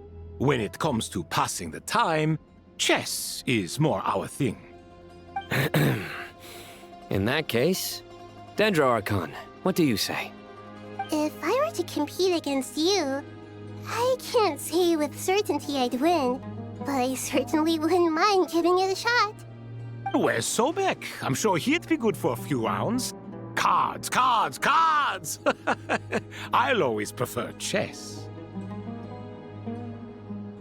I wonder what variant of chess we're talking here. Mr. Thoth, is there some sort of astrological significance to this game? Oh, I'm glad you brought that up. As long as the leader of the Temple of Silence agrees, we can search Hermanubis' place for books to teach you how to play.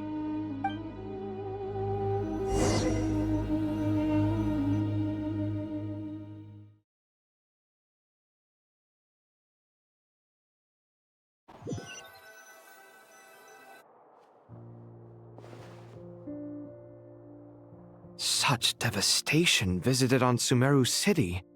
So many houses destroyed or damaged in the fighting. Who could have foreseen this? Look at all of this. It's going to take me forever to tidy up. I suppose living below the academia doesn't always work out to your advantage. I would have thought a little appreciation of my sincerity and effort in helping to clean up this mess might be in order. Helping? Effort? This is your house! Of course you should be putting in the effort! If anything, I'm the one who's helping. So you see yourself as just a helper in this situation. I must admit, I'm rather shocked. If you're trying to say that since I live here too, I have an obligation to tidy up, fine, I suppose I do. Wait a second, stop changing the subject! Nevertheless... In the wake of a great storm, a missing roof is a predictable inconvenience. Can you stop making it seem like I care more about this house than you do? Doesn't it upset you at all to see your home in this state? I won't pretend it's ideal, but that's no reason to be upset. This is the roof over your head, your shelter from the cold. The furniture is scattered, the paintings have fallen off the walls, the windows are shattered. Don't you feel even a little disheartened? The way I see it, these problems are easily solved. Ugh, this is precisely why I hate talking to you about sentimental things. It's like banging my head against a wall. You simply don't understand just how much work goes into making a proper home. It sounds like this is causing you a lot of anguish. You mean the house or the paintings? I mean your sentimentality. Oh, well, yes. But I'd rather not dwell on such things right now. Generally speaking, when anguish becomes the norm, people usually make an attempt to improve their situation. But there are so many people and things in life that are difficult to change. It's not like you can force them. Besides, anguish can be a source of inspiration. And I'm not sure I could break my reliance on it. I'm glad you're able to make yourself think like that. What kind of a response is that? I was stating a profound truth about the very nature of art. Suffering is the cradle of all creation. Even you can't deny that. And I wasn't trying to. I'm just happy for you. Pure and simple. Can't you tell? Happy about what? Happy that you can always find an answer that backs up your views. You... More often than not, life is a process of running into problems and then searching for answers. Yours more than most. Not everyone's so good at justifying things to themselves. It's something that you've been steadily mastering. Huh. What about you, then? What skills have you been mastering lately? Pass me that box. Huh? Okay. You may consider this my progress on the path to mastery. What? Wait a second. Isn't that box mine? Hey, it is! It must have fallen off that shelf! I'll hate them! Those are my paints and inks! Would you like me to put it in your bedroom for you? Huh? I mean, sure, if you don't mind. What kind of progress is this? Does he think he can bribe me? Not that giving me back my own things is much of a bribe. These books on the floor, they're a complete mess. And this one, didn't he say it was an out-of-print collectible? It's completely covered in dust, and some of its pages have even fallen out. Ugh, guess I should help him repair it. This one too. And this one.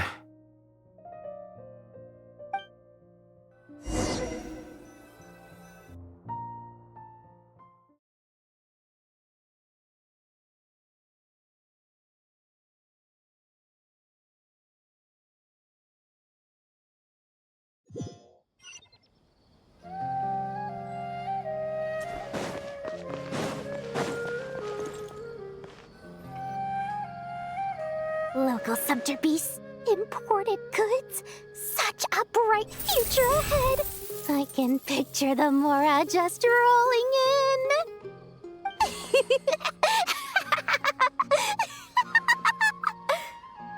You do realize you sound like a choking cow? It's called being imposing. Can't you feel it? Are you not intimidated? Oh, I'm positively shaking in my sandals. What commands do you have for me, oh mighty Lord Sangama Bay? You've got a lot of nerve, Nefer. You went and told Candace and the others everything, didn't you? Seriously, do you have any idea how differently they see me now? Surely that's a good thing.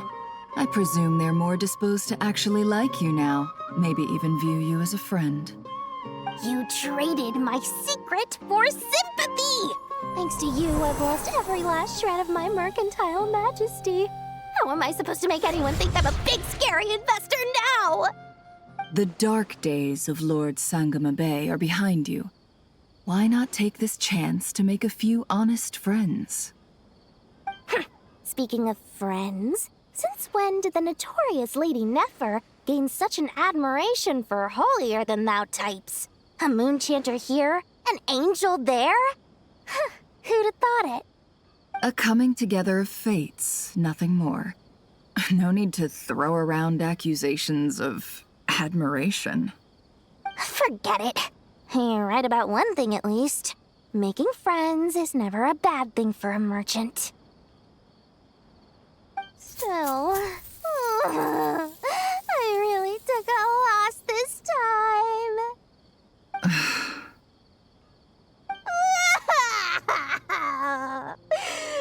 What are you looking at?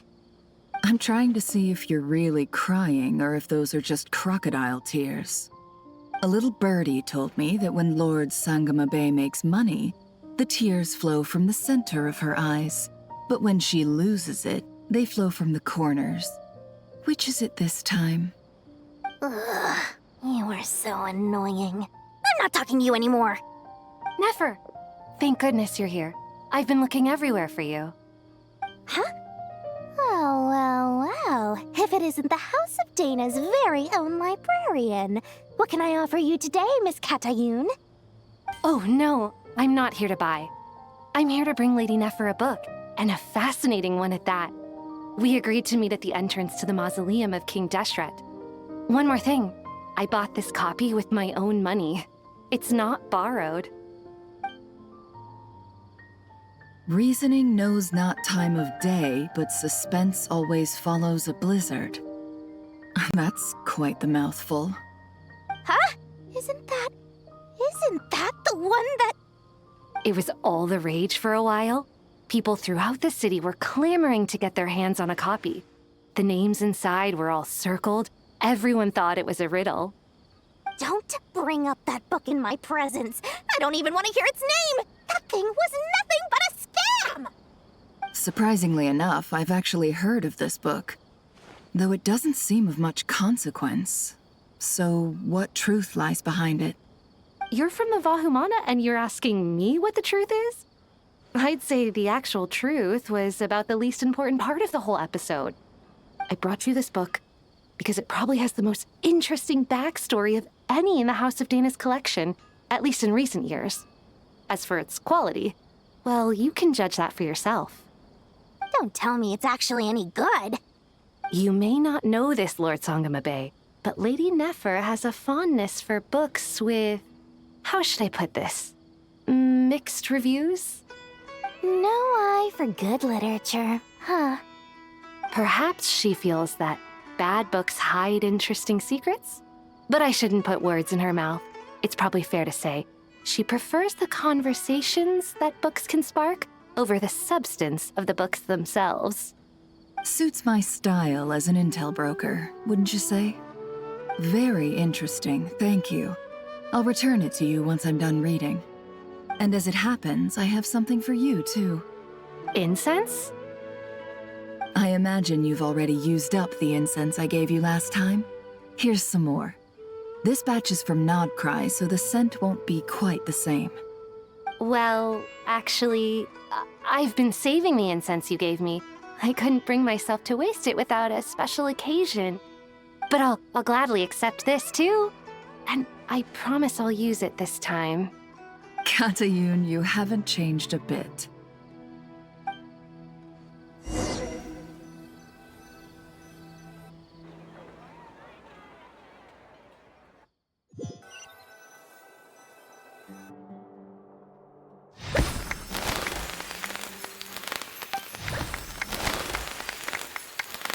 Congratulations, Kale. Well done, Kale. After studying for so long, you've finally become a full-fledged ranger.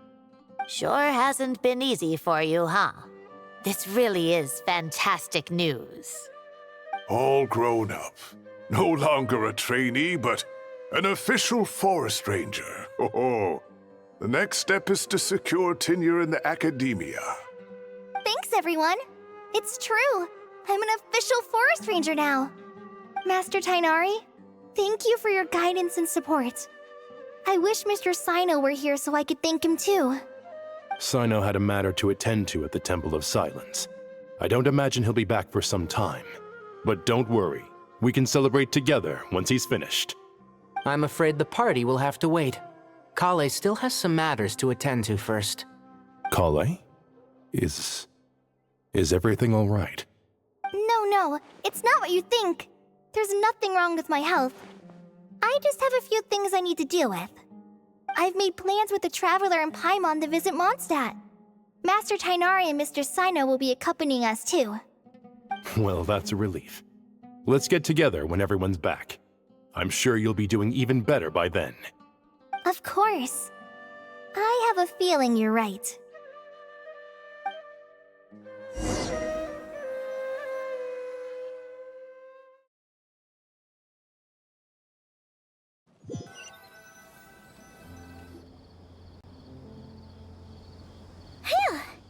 After all that catching up on sleep and food, Paimon's feeling full of vim and vigor again. For someone who spends so much time resting, your recovery routine is surprisingly simple. Hey! Paimon's been working her butt off too, you know. She flew all over the city helping everyone out. Don't worry, I saw how hard you worked. Alright, we all know you're the most hardworking person in Teyvat.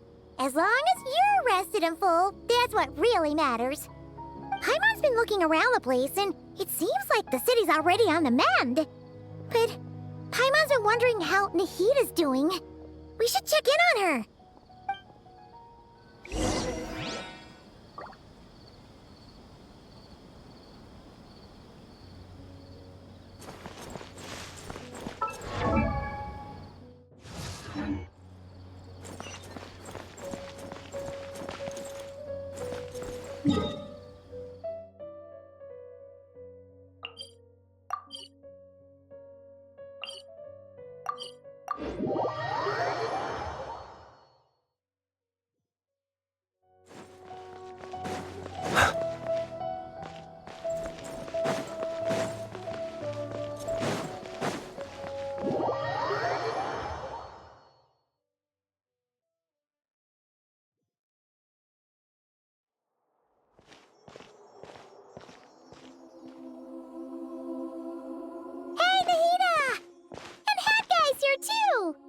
Traveler, Paimon! What's going on here? Nothing much. Nahida was just expressing concern for my physical and mental well-being. Oh, the Traveler told Paimon all about that. We've both been very worried about you. Are you feeling alright? You make it sound like I'm on the brink of some kind of breakdown. Truth is, I'm doing much better than you might imagine. If we can just get to the bottom of Dottoro's intentions, we can minimize his negative influence. That's the sort of thing I excel at. Just listen to that newfound optimism. It seems like having you enroll in the Vahumana was a truly inspired move. I can really see the positive influence. Observe, a classic Sumeru specialty. Chalking everything up to education and learning. To be honest, even I can sense the change in you. Everything Dottore said to you was a way to manipulate your mind. Fortunately, you're no longer under his sway. Can someone as old as me really continue to grow? If it helps, just think of yourself as a late bloomer. It's all a matter of phrasing, and it comes down to what standards you measure yourself by. For a puppet, developing at such an age is perfectly normal. But if you choose to call yourself a late bloomer, it sounds more like you consider yourself human. However you see yourself, well done. All right, I see what you mean. Anyway, what's your next step? What else can I do but complete my current courses? Everything else can wait. Anyway, that's enough chit-chat. There are still things in the city I need to help out with. I'll be heading there now.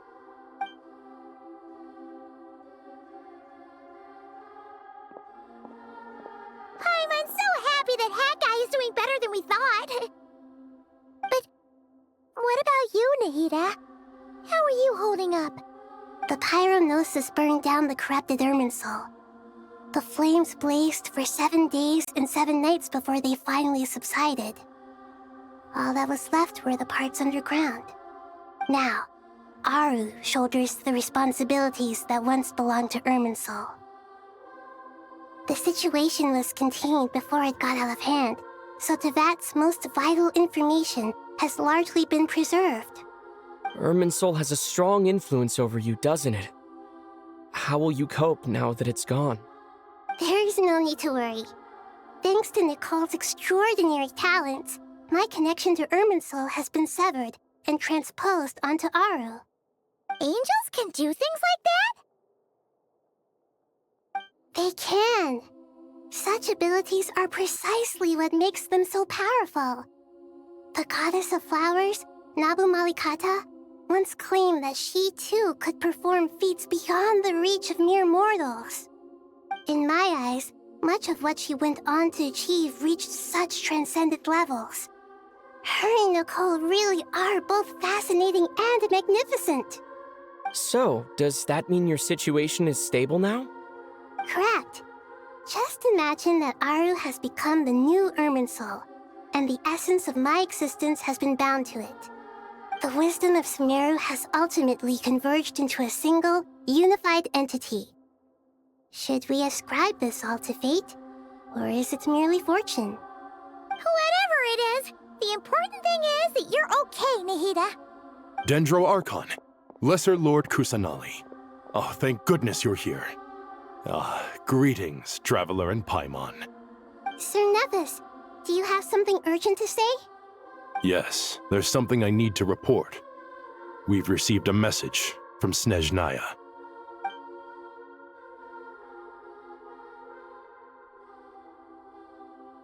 The Fatui Harbinger, the Rooster, sends us his sympathies, along with all the usual pleasantries. His stance is that, following the unrest and Nod Cry, Dottore was subjected to internal censure.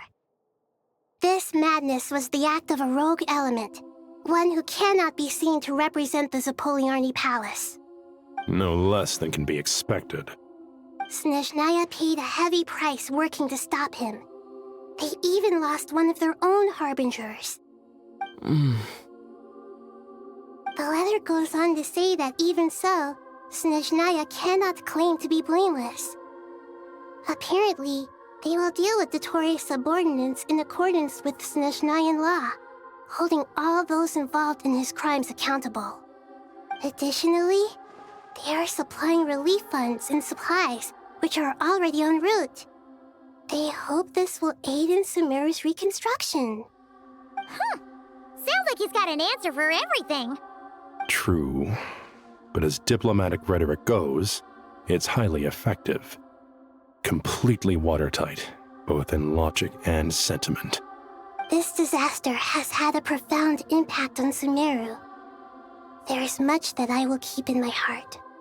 The matter of Dottore can be seen as settled for now. We are sure to cross paths again in the future, and in that light, Snezhnaya would do well to uphold their responsibilities and keep a tight rein over their actions. With Irminsul burned, the flow of fate now carries many more possibilities. I will be watching carefully. Perhaps we can move on to a less serious matter? Dendro Archon, will you eat with us once this matter is dealt with? Everyone wishes to celebrate together. Your presence would be most welcome. Of course! Junior Zod, Sino, and Hypatia all told me the same thing. If there isn't enough room for everyone, we can arrange back-to-back feasts. What a wonderful idea. That just leaves the question of what we should eat. Not more tomatoes, surely. More? Dendro Archon, what do you mean by more tomatoes? Those good friends of yours are always talking about tomatoes. Sometimes when I'm walking through the city, I can even hear them arguing in the fields.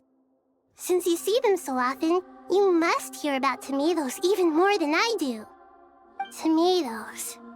Tomatoes. The word has a certain magic to it. Like the autumn fur of a sumpter beast swirling in the wind, sometimes flying up my nose. Tomatoes. What can we make with tomatoes? Wait, why tomatoes? Take your time, there's no need to rush. The Traveler, Paimon, and I still have somewhere we need to visit. You'll have plenty of time to think it over before I return. Does this mean you're going to Natlan? Meet them there in person. It will require a long journey. I know. But this is necessary. I must go myself. Traveler, Paimon, we'll set off as soon as you're ready. Is that all right? Sure. We'll be ready whenever you are. You'll hear no objections from Paimon. We should grab some snacks along the way, though. It'll be just like going on a long holiday. Wonderful. I'm looking forward to this so much.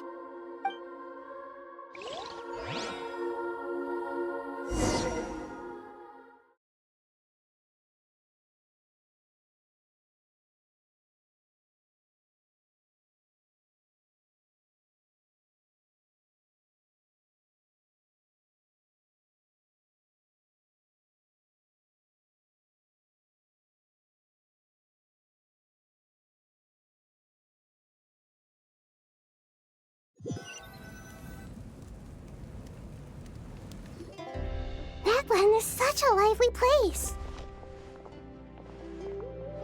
It's super cheerful and positive, too. see that. There are people outside exercising at all hours. Such a healthy way of life. You came. Welcome, welcome. You must be hungry from your journey. Would you like something to eat? Oh, thanks, but no thanks. We've been eating the whole way here. We had a mushroom platter, sap's meat stew, butter braised chicken, hot sour pudding. Paimon's positively stuffed. All right, all right. No need for all that detail. I'm starting to get hungry myself. Maybe later then. We can wait till everyone's got an appetite, then I'll head out for a meal together. Sounds like a plan. Let's find somewhere to sit down.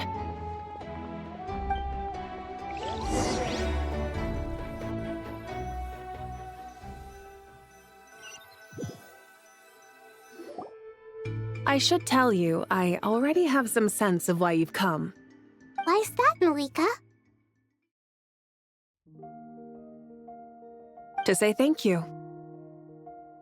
Your senses are spot on. But on top of that, we also feel guilty. Because the Pyro Gnosis has vanished? I sensed its loss. Despite scouring through the remnants of Irminsul, we couldn't find any sign of the Pyro Gnosis. Not even any trace of it burning to ash. That's certainly unusual. Still, the potential fallout from Irminsul's loss is significant, to say the least. Perhaps the Pyro Gnosis's disappearance is simply a knock-on effect of the impact it's had on a certain strand of fate. There's no need to feel guilty.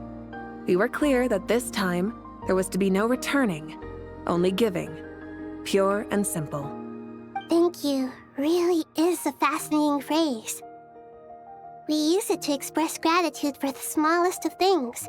Yet, when faced with a kindness too immense to describe, we use exactly the same words. It's not that we lack other means of expression. It's that when we truly need to express our feelings, the simplest and purest words are always the most powerful. You're right. In Natlan, we prefer simple expressions too. Companionship, friendship, support. They might not sound fancy, but the sentiment behind them is sincere. That's wonderful to hear. Sincere feelings are often a vehicle for the deepest wisdom of all. Irminsul's destruction doesn't seem to have done you much harm. I'm glad to see you're doing well. There's still a lot of work to do, but before we begin, we felt it was important to come here and speak with you. Partly to express our gratitude, but also because we felt that seeing you, in a sense, is like basking in warm sunlight. That's a nice way of putting it. I like that. To tell you the truth, though, I'm not a fan of somber meetings. So, since there's nothing more to say, why don't we go bask in some actual sunlight? The weather's beautiful today. What a great idea! Paimon's gonna lie back and soak up some rays!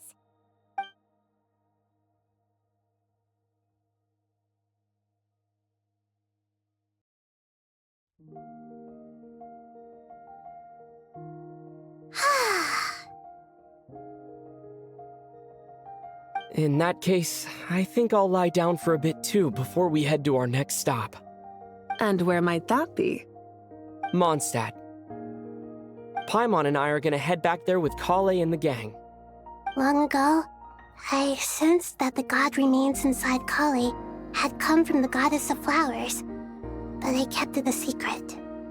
Those remains weren't hurting Kale, not as she is now. They simply exist. Besides, I could sense a deep yearning within her. A yearning for an ordinary life. A yearning to hold on to the hard-won happiness she now enjoys. With someone like her, I have a responsibility to keep her secret. She should be ready to face the truth by now. Whenever people meet, there is always the potential to create warmth and kindness. Every child grows up. But even as adults, they are still children in the eyes of certain people. Oh, just Archon sometimes sees Nahida as a little kid. Is that so? Well, anyone who's friends with a kid is probably a kid themselves. Of course! And there's nothing wrong with that. When we get back, we'll actually be hanging out with another of our friends who happens to be a kid. Or more like looking after, in her case. Anyway, we'll always be there to watch out for our friends. Dear Sucrose, when you receive this letter, I'll probably be as busy as always. But busy with wonderful things. That's because I'm no longer a trainee. I'm now an official forest ranger. Impressive, right? Sino said that official rangers sound much tougher than trainees. Though he did say it was already pretty tough to start out with. You probably heard that something big happened in Sumeru recently. Don't worry, it's all been taken care of. We're heading to Mondstadt soon, so if you're free, maybe we could meet up? Plus, it's not just me. A few of us are going. Hey, do you still remember that time we all got together? You know, when we all went to the Windbloom Festival? It'll be just like that.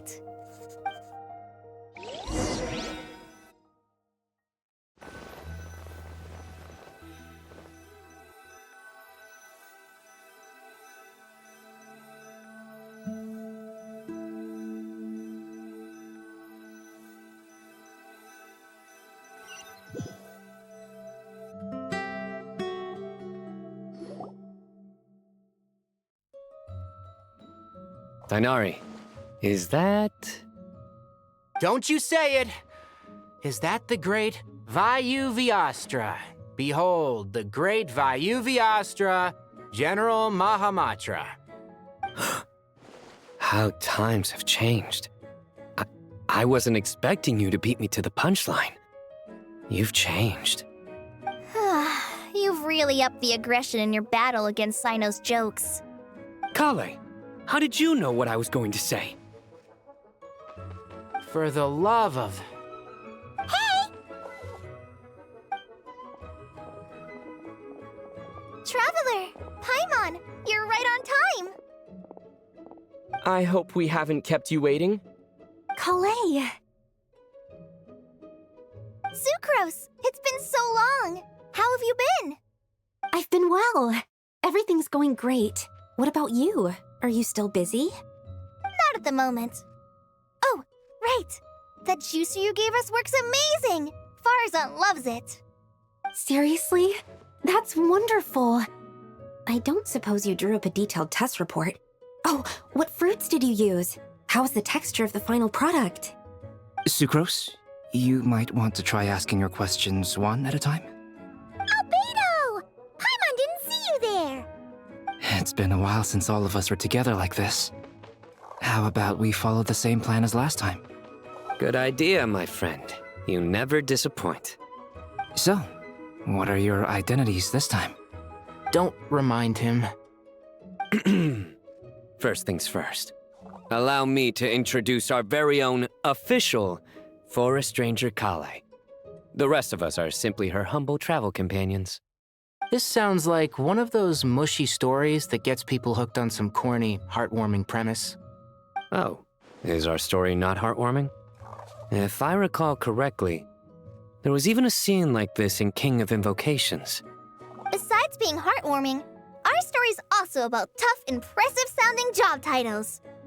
At least that's what I think.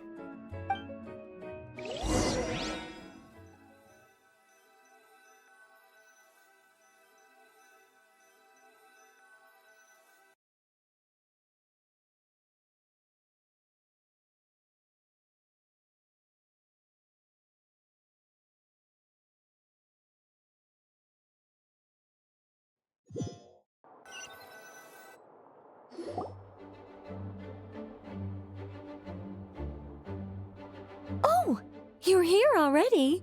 I'm still giving Dodeko a little trim. I won't be a moment. A trim? Does Dodeko need haircuts too?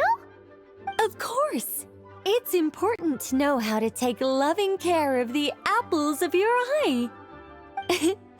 All of these trivial matters get left to me.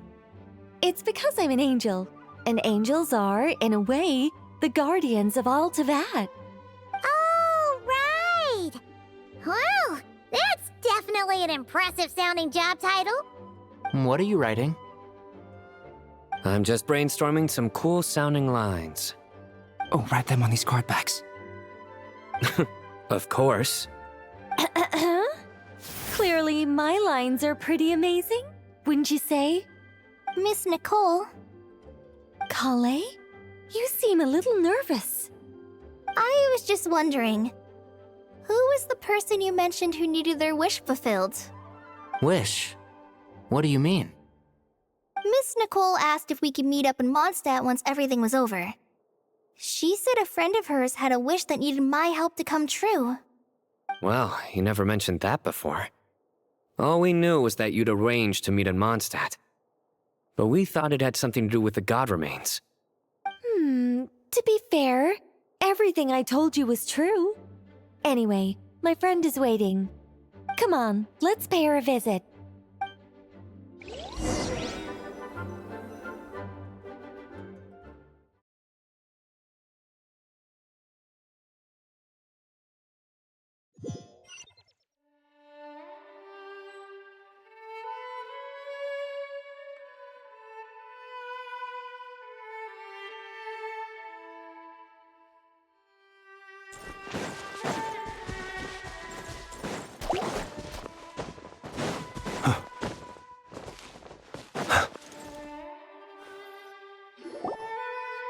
Huh? You're... Surprised? I bet you weren't expecting to meet a woman like me beneath this beautiful tree in a faraway land. An oasis will spring from the place where a djinn resides. That saying falls somewhat flat here in Mondstadt, given that everywhere is already so lush and green. Lilupar, what are you doing here? I made friends with Miss Nicole. I asked her to bring me here and then invite Kale to come. The prologue to this story is that I have a wish. It has stirred within my heart for centuries, millennia even. Originally, it was merely Al-Ahmar's lie, but now it has become reality. Could this be... related to the goddess of flowers? My dear young lady, my mistress left her final trace in this world upon you. I can't tell you how glad I am to see you here. And now I have seen you, and peered into your heart. You have experienced hardships and suffered setbacks. The torment an ordinary person might expect to face has befallen you threefold. This is the source of your resilience. But, beneath all this, I've witnessed the seeds of desire. You yearn to return to the simple life you once knew, do you not? I do. I want to throw away everything that isn't mine. But how do you decide what is yours? The scars that others carve into your flesh? The kindness and love they inscribe? Are these things not yours as well? They are. This is something I've talked about with Miss Nicole. Miss Nicole said I should learn how to adjust my standards. I just want to live as an ordinary human. Anything beyond that isn't mine. Don't you want anything from the remains of the goddess of flowers? She gave me a revelation once. I think that's already more than enough. In the past, you would not have possessed such a rich heart.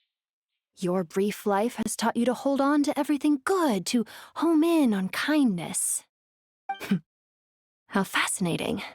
You're nothing like Nabu Malikata, and you're certainly not her. Of course not. I'm not some great and powerful being, Miss Lilupar. Yet I am a djinn. We exist because of the Lord of Flowers.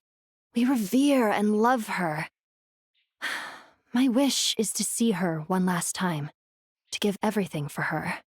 Kale, can you do this for me? But her remains won't be easy to remove. Are you sure this is what you want? That's beside the point. First, I need to know. Are you willing to do something for the soul of this lonely, wandering woman? I'm willing. But look, you know nothing about me. Even if you have heard the stories about me, all you would know is that I was rightly punished for the many evil deeds I committed. Ah, so you do know. Your lips are quivering, your eyes trembling. And still, you're willing to do something for me. Life has been cruel to you, and yet you've learned to be kind. My dear young lady, to repay your kindness, I too must play my part. Are you sure about this, Lilupar? I yearn to see my mistress. For this moment, the world can burn to ashes, the universe be engulfed in flame. I care about nothing else. And you, Kale, I can give you a gift. You'll become just another ordinary human. But Miss Lilupar, what will happen to you? My wish will be fulfilled, and I can die happy. Why would you wish for that? A long, unending life might seem desirable for one who has never possessed it, yet it brings torment to one who has. My remains are scattered across the yellow sands, but my soul can find no peace. Since you've promised to grant my wish, give me that release. Allow the dying to die, and let the dead rest in peace. You have my thanks. Kale, there's no pressure on you. What she said, it's all true. A wish is a genuine desire, after all. It's as if you want to use the last of your life to give me a better future. Nothing's so selfless. We'll be using our futures to fulfill each other's wishes. This is a noble act, a beautiful and secret transaction between two women. I understand. Miss Lilupar, I'm ready. Close your eyes, Kale. Then open your soul. From there, I will embrace my mistress. The downpour of flowers is your touch. Like returning to the very beginning. Like surrendering to your grace, my mistress. People say that devotion is beautiful, yet filled with pain. How foolish of them. For me, devotion is beautiful, pure and painless. Devotion is my love. Thank you.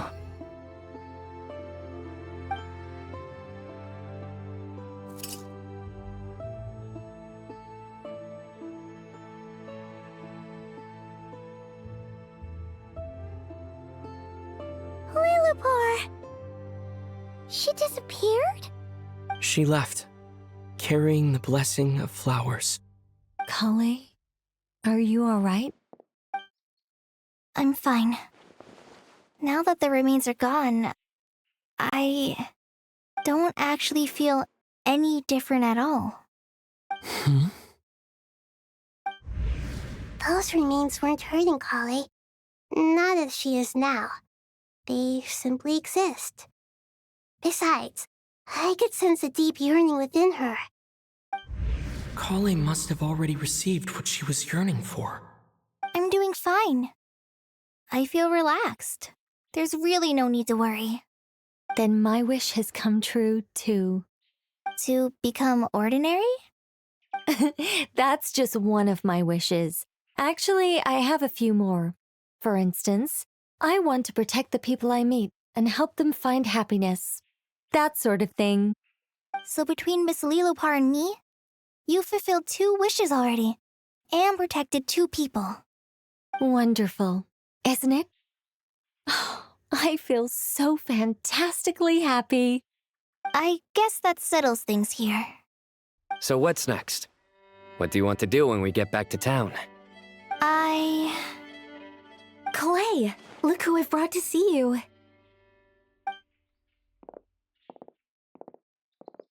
Hey, Kale! I heard you guys were holding some kind of secret event. How come you started without me? Huh? Oh no, it's nothing like that. We were just saying goodbye to an old friend. Really? Who? Me. The old me. So that's what this is all about. Did you come all the way to Mondstadt for that? Because we knew the old you so we could witness the change? Exactly. The old me is gone. I puffed her into the air, and she became a fluffy pink cloud, floating into the sky, before disappearing forever. Do you think, maybe up in the sky, she has friends waiting for her with test tubes, flasks, and bows? When you put it like that, he doesn't sound so bad after all. What do you think, Miss Nicole? I think maybe that's right. At least, if it were up to me, I'd consider that a happy ending. Dear Sucrose, even though my childhood ended long ago, these past few days have really felt like growing up again. I've become stronger, and I feel like I can finally accomplish things by myself. Surely someone as mysterious as you will find a friend like this fascinating? Always growing, always thriving like a plant. I came to say goodbye to my old self. I know that after this, she'll be gone. Thinking about it makes me feel a little lonely. I know the weakness that kept me company will one day leave me too. But somewhere in my heart, I feel a great sense of joy. It feels like I've always wanted to take this step, to walk towards the new me.